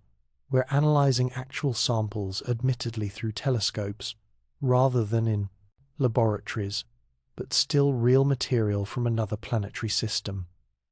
The confirmation matters enormously. How did Borisov get ejected into interstellar space? The observations constrain possible mechanisms. The most likely scenario involves gravitational interaction with a giant planet. Picture the early chaotic period of planetary system formation, the first few 100 million years after the protoplanetary disk dissipates. Planets haven't settled into stable orbits yet. Giant planets, objects with masses comparable to Jupiter or Saturn, migrate inward or outward as they gravitationally interact with remaining disk material and with each other. During this migration, the giant planet sweeps through regions populated by smaller bodies, comets, asteroids, planetesimals. The planet's immense gravity scatters these objects violently. Some get deflected inward, crashing into the star or inner planets. Some get captured into new orbits, and some, perhaps 10 to 20%, get flung outward at velocities exceeding the system's escape velocity. These ejected objects become interstellar wanderers. They leave their birth system forever, accelerating away until they reach terminal velocity, the speed at which the star's gravity becomes negligible. For objects like Borisov, this terminal velocity settles around 20 to 30 kilometers per second relative to the star, almost exactly matching Borisov's observed interstellar cruise speed of 26 kilometers per second. Calculations suggest that for every giant planet that forms and migrates, the planetary system ejects billions of comets and asteroids into interstellar space over millions of years. Billions. Per giant planet. Multiple that, by the number of planetary systems in the galaxy, hundreds of billions at minimum, and the total number of interstellar objects becomes staggering. This process isn't unique to Borisov's origin. It happened here too. Our solar system ejected vast numbers of objects during Neptune's migration and Jupiter's possible grand tack, a hypothetical early migration inward, then back outward. Those ejected objects now drift through the galaxy, orphaned from Sol, occasionally entering other solar systems just as Borisov entered ours. The statistical implications boggle comprehension. Based on Oumuamua and Borisov's detection rate, combined with estimates of how many objects pass through undetected, astronomers calculate roughly 10,000 interstellar objects, larger than 100 meters diameter, exist within Neptune's orbit at any given moment. Read that again. 10,000. Right now. Objects from other star systems, passing through our cosmic neighborhood unnoticed. Most are too faint, too distant, or moving at angles that make detection nearly impossible with current survey capabilities. But they're there. A constant stream of visitors from across the galaxy, each carrying its own story, each a sample from some distant stellar system. The Vera Rubin Observatory, scheduled to begin comprehensive operations in 2025, should detect dozens per year, once fully operational, potentially hundreds if detection efficiency reaches optimistic projections. Each will represent a free sample from another planetary system, a cosmic library of formation histories distributed throughout the galaxy. The observations also constrained what Borisov doesn't contain. These negative results matter as much as positive detections. No radio emissions. Sensitive radio telescopes monitored Borisov across multiple frequency bands during its closest approach. If any functioning technology existed aboard any transmitters, any power sources generating electromagnetic interference, any systems operating on radio frequencies, the observations would have detected them. Nothing appeared above noise levels. No optical anomalies. The reflected sunlight showed only natural processes, ice and dust, scattering light, according to Speake, well understood optical properties.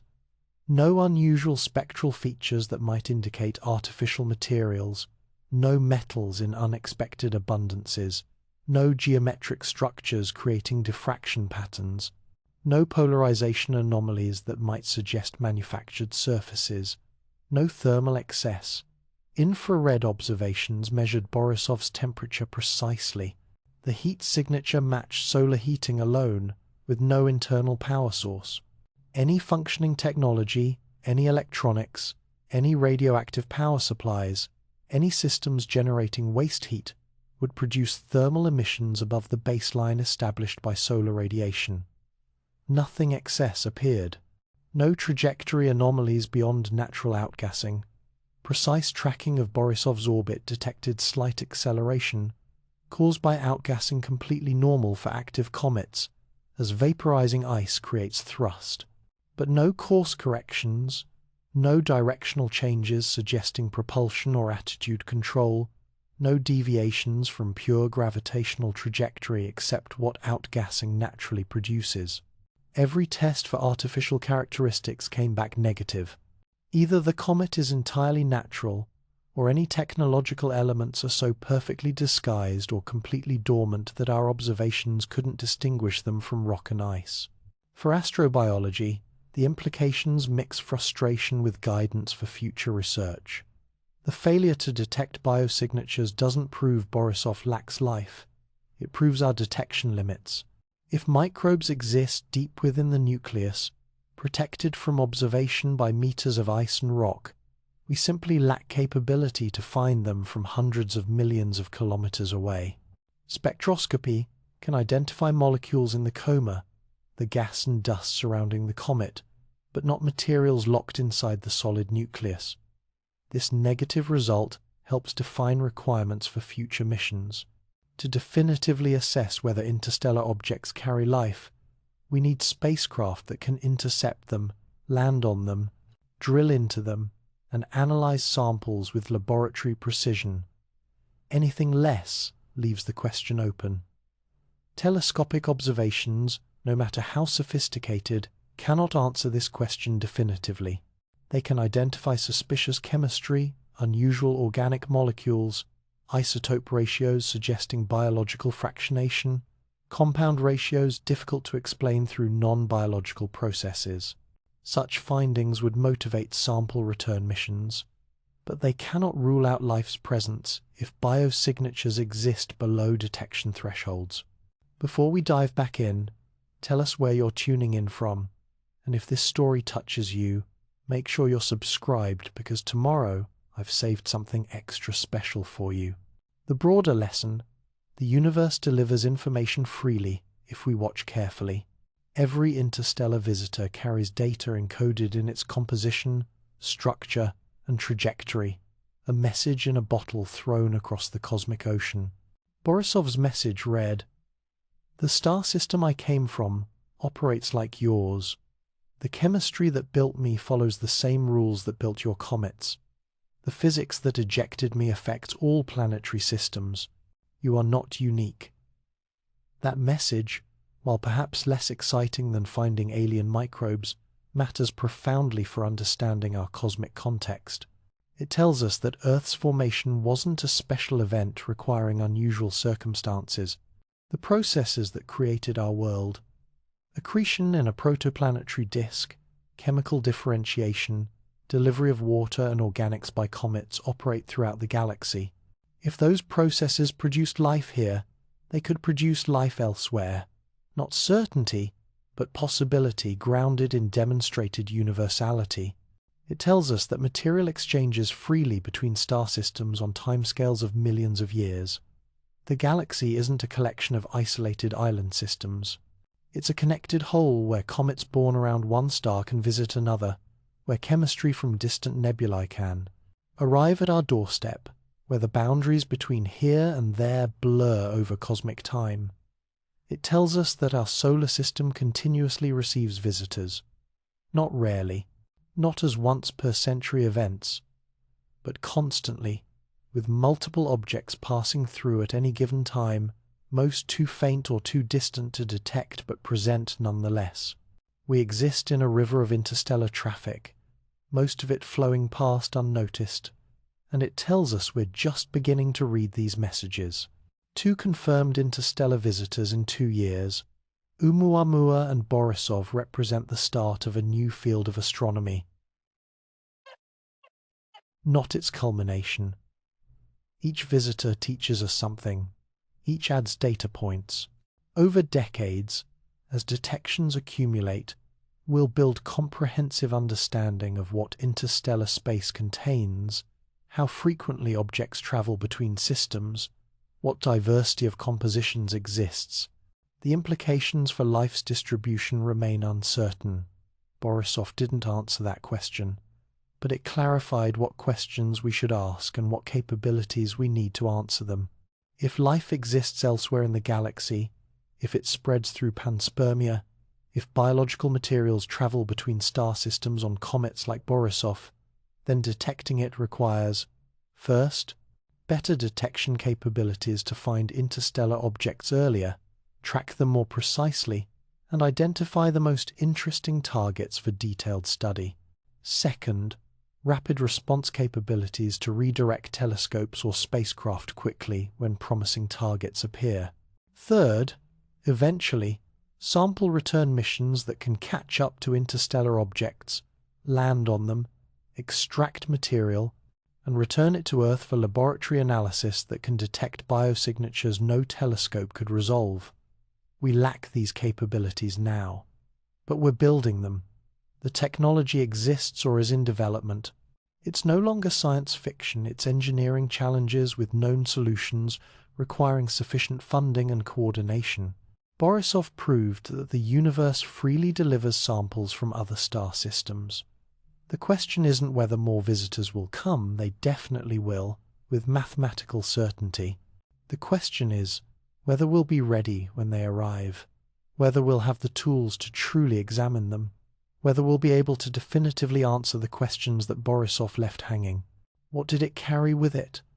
We still don't know, but we know what we need to find out. And knowing what you don't know, knowing what questions to ask, knowing what tools you need, that's progress. That's science advancing from ignorance toward understanding, one observation at a time, one visitor at a time, slowly assembling the larger picture of how the galaxy works and whether we're alone in it. The game has changed permanently.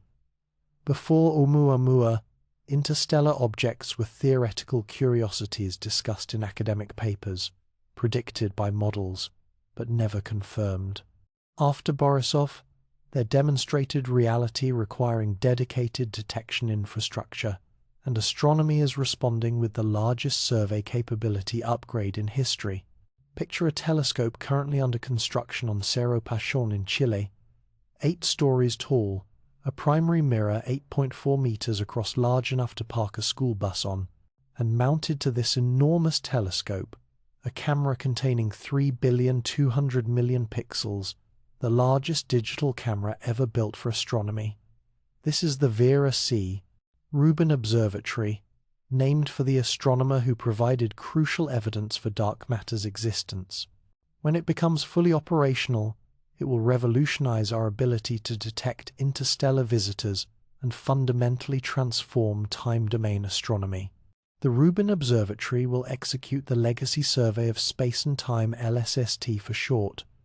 Every 3 nights, it will photograph the entire visible sky, not just selected targets, not just interesting regions, everything visible from its Chilean mountaintop, half the celestial sphere, over 18,000 square degrees, captured in exquisite detail. Each observation generates 15 terabytes of data per night. That's roughly 3,000 DVDs worth of information every single night for 10 years. The total dataset will exceed 500 petabytes more astronomical data than exists in all previous surveys combined. Processing this data requires automated systems operating at unprecedented scale. Software pipelines will compare each night's images against previous observations, flagging anything that moved, changed brightness, or appeared newly. Most detected changes will be mundane: known asteroids in expected orbits, variable stars pulsing on regular schedules, distant supernovae exploding in galaxies billions of light-years away. But some changes will be extraordinary, and among those, interstellar visitors. The key advantage: early detection. Rubin should spot interstellar objects months or even years before they reach peak brightness, providing extended observation windows, unlike the rushed campaigns for Oumuamua and Borisov.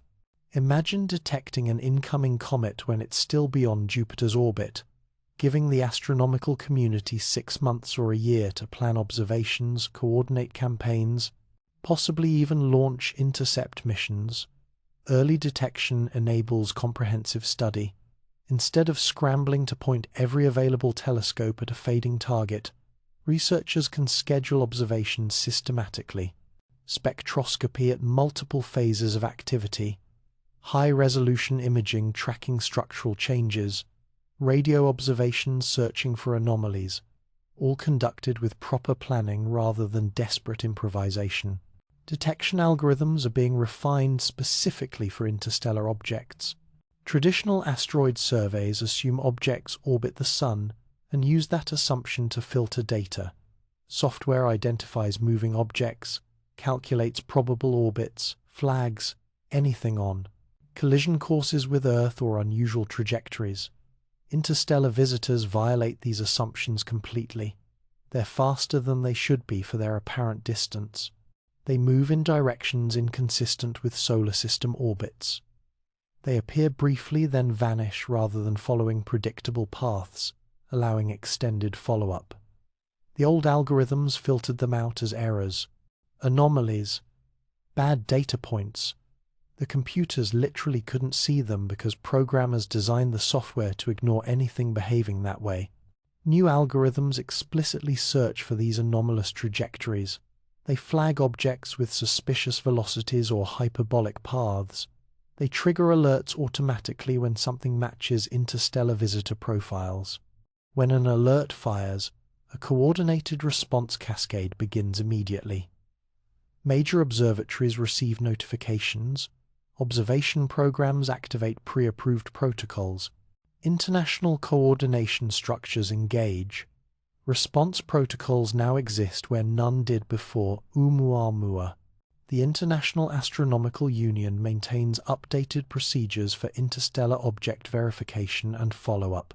Rapid response telescope networks coordinate globally to ensure continuous coverage regardless of Earth's rotation. Observatories have standing agreements to interrupt scheduled programs when confirmed interstellar objects appear. Funding agencies recognize interstellar object science as priority research. NASA, ESA, and other space agencies have working groups examining mission concepts. Universities are establishing dedicated research groups. The field has matured from opportunistic observation, taking advantage of lucky discoveries, to systematic scientific discipline, with infrastructure, protocols, and long-term planning. Next-generation spectroscopy promises revolutionary capabilities beyond Rubin's detection role. The James Webb Space Telescope, already operational, humanity's premier infrared observatory, can analyze faint objects with unprecedented sensitivity. Its instruments detect wavelengths invisible to ground-based telescopes, wavelengths where many organic molecules produce distinctive signatures. If an interstellar object appears bright enough, perhaps magnitude 15 or better at peak, Webb could potentially identify complex organic molecules, measure isotope ratios precisely, and detect chemical compositions in extraordinary detail.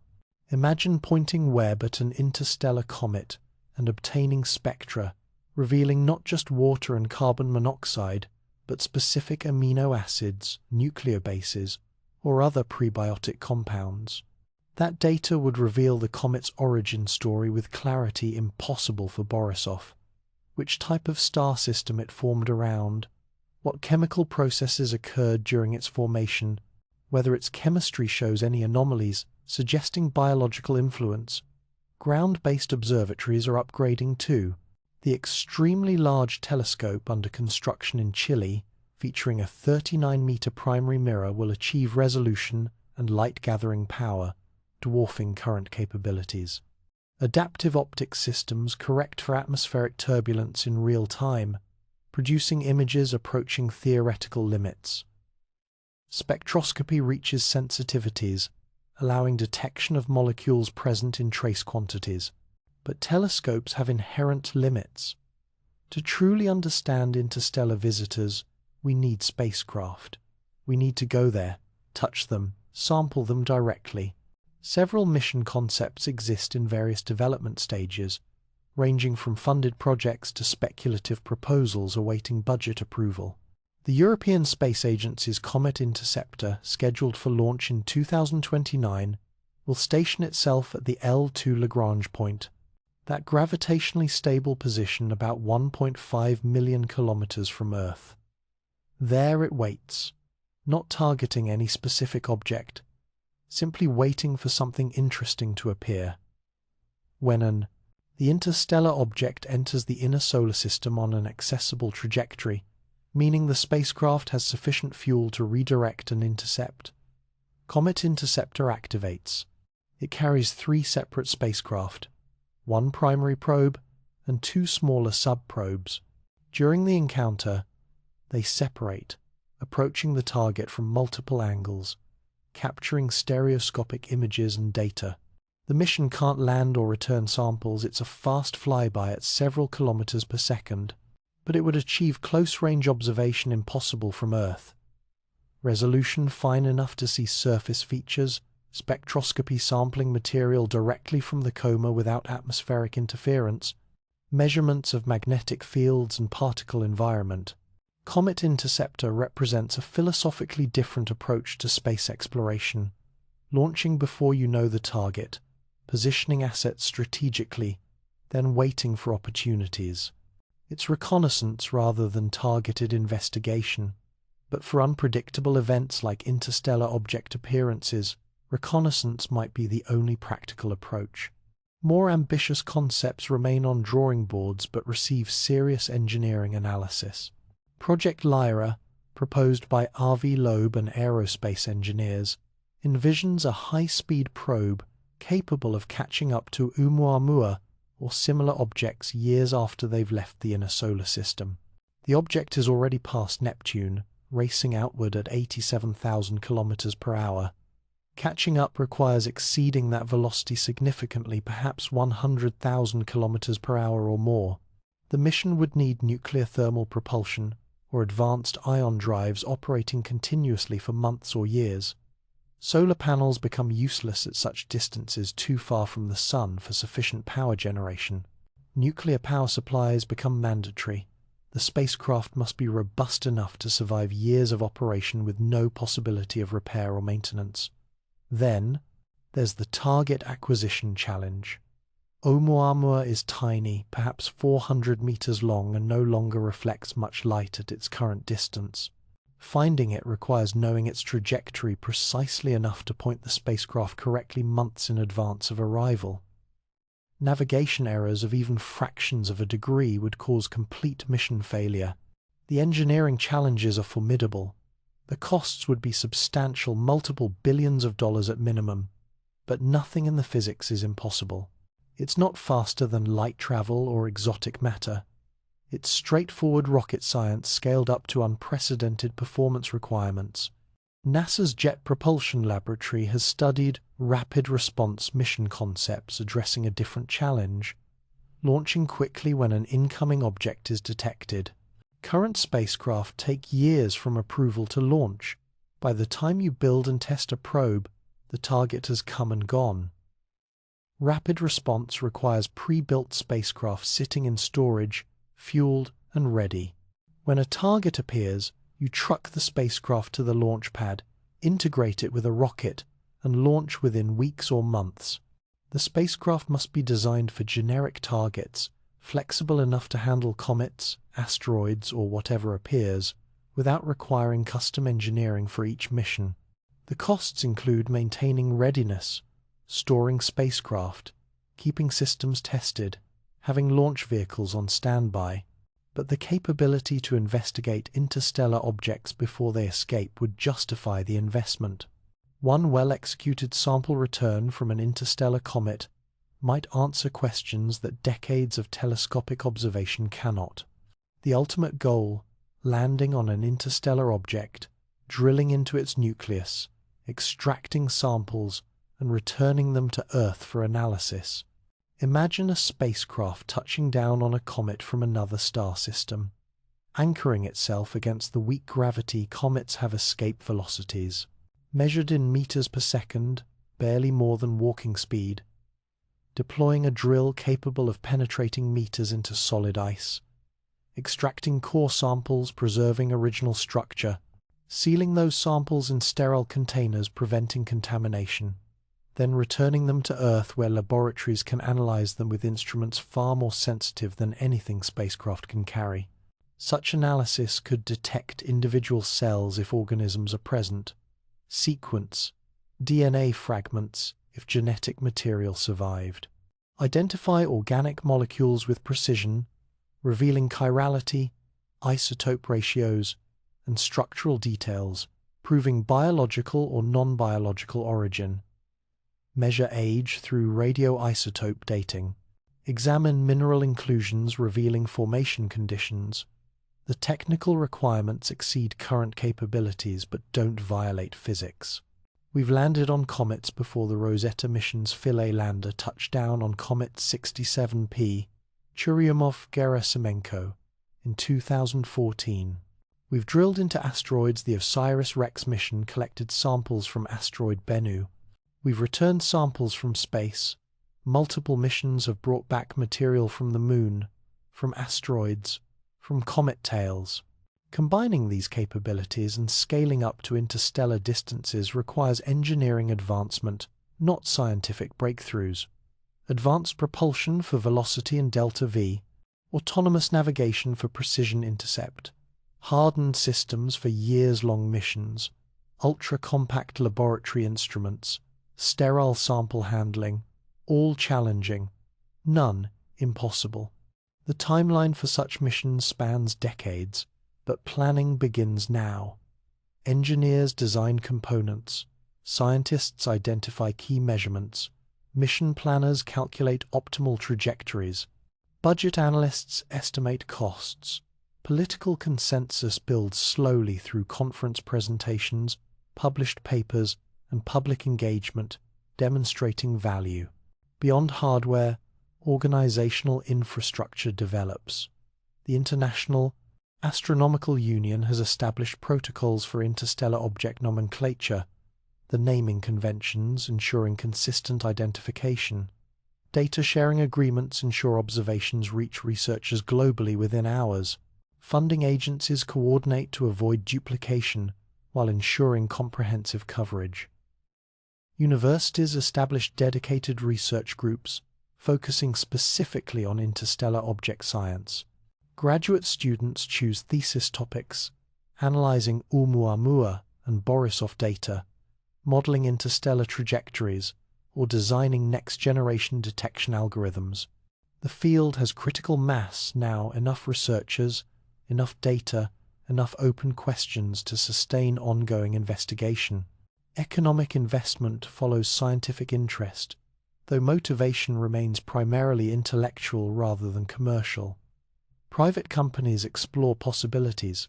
Wealthy individuals express interest in funding interstellar object missions, viewing them as worthy challenges for the 21st century modern equivalents of Magellan's circumnavigation or Shackleton's Antarctic expeditions.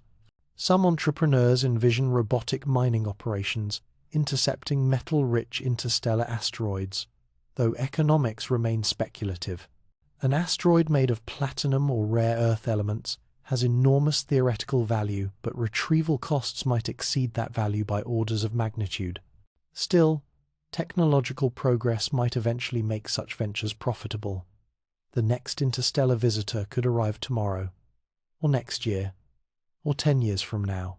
Statistics based on Oumuamua and Borisov detection rates suggest we should expect one detectable object every year or two, though detection depends heavily on trajectory, size, brightness, and timing. Some will be ideal targets. Bright comets discovered months before perihelion, approaching on trajectories accessible to spacecraft, active enough to produce strong spectroscopic signals. Others will be frustrating.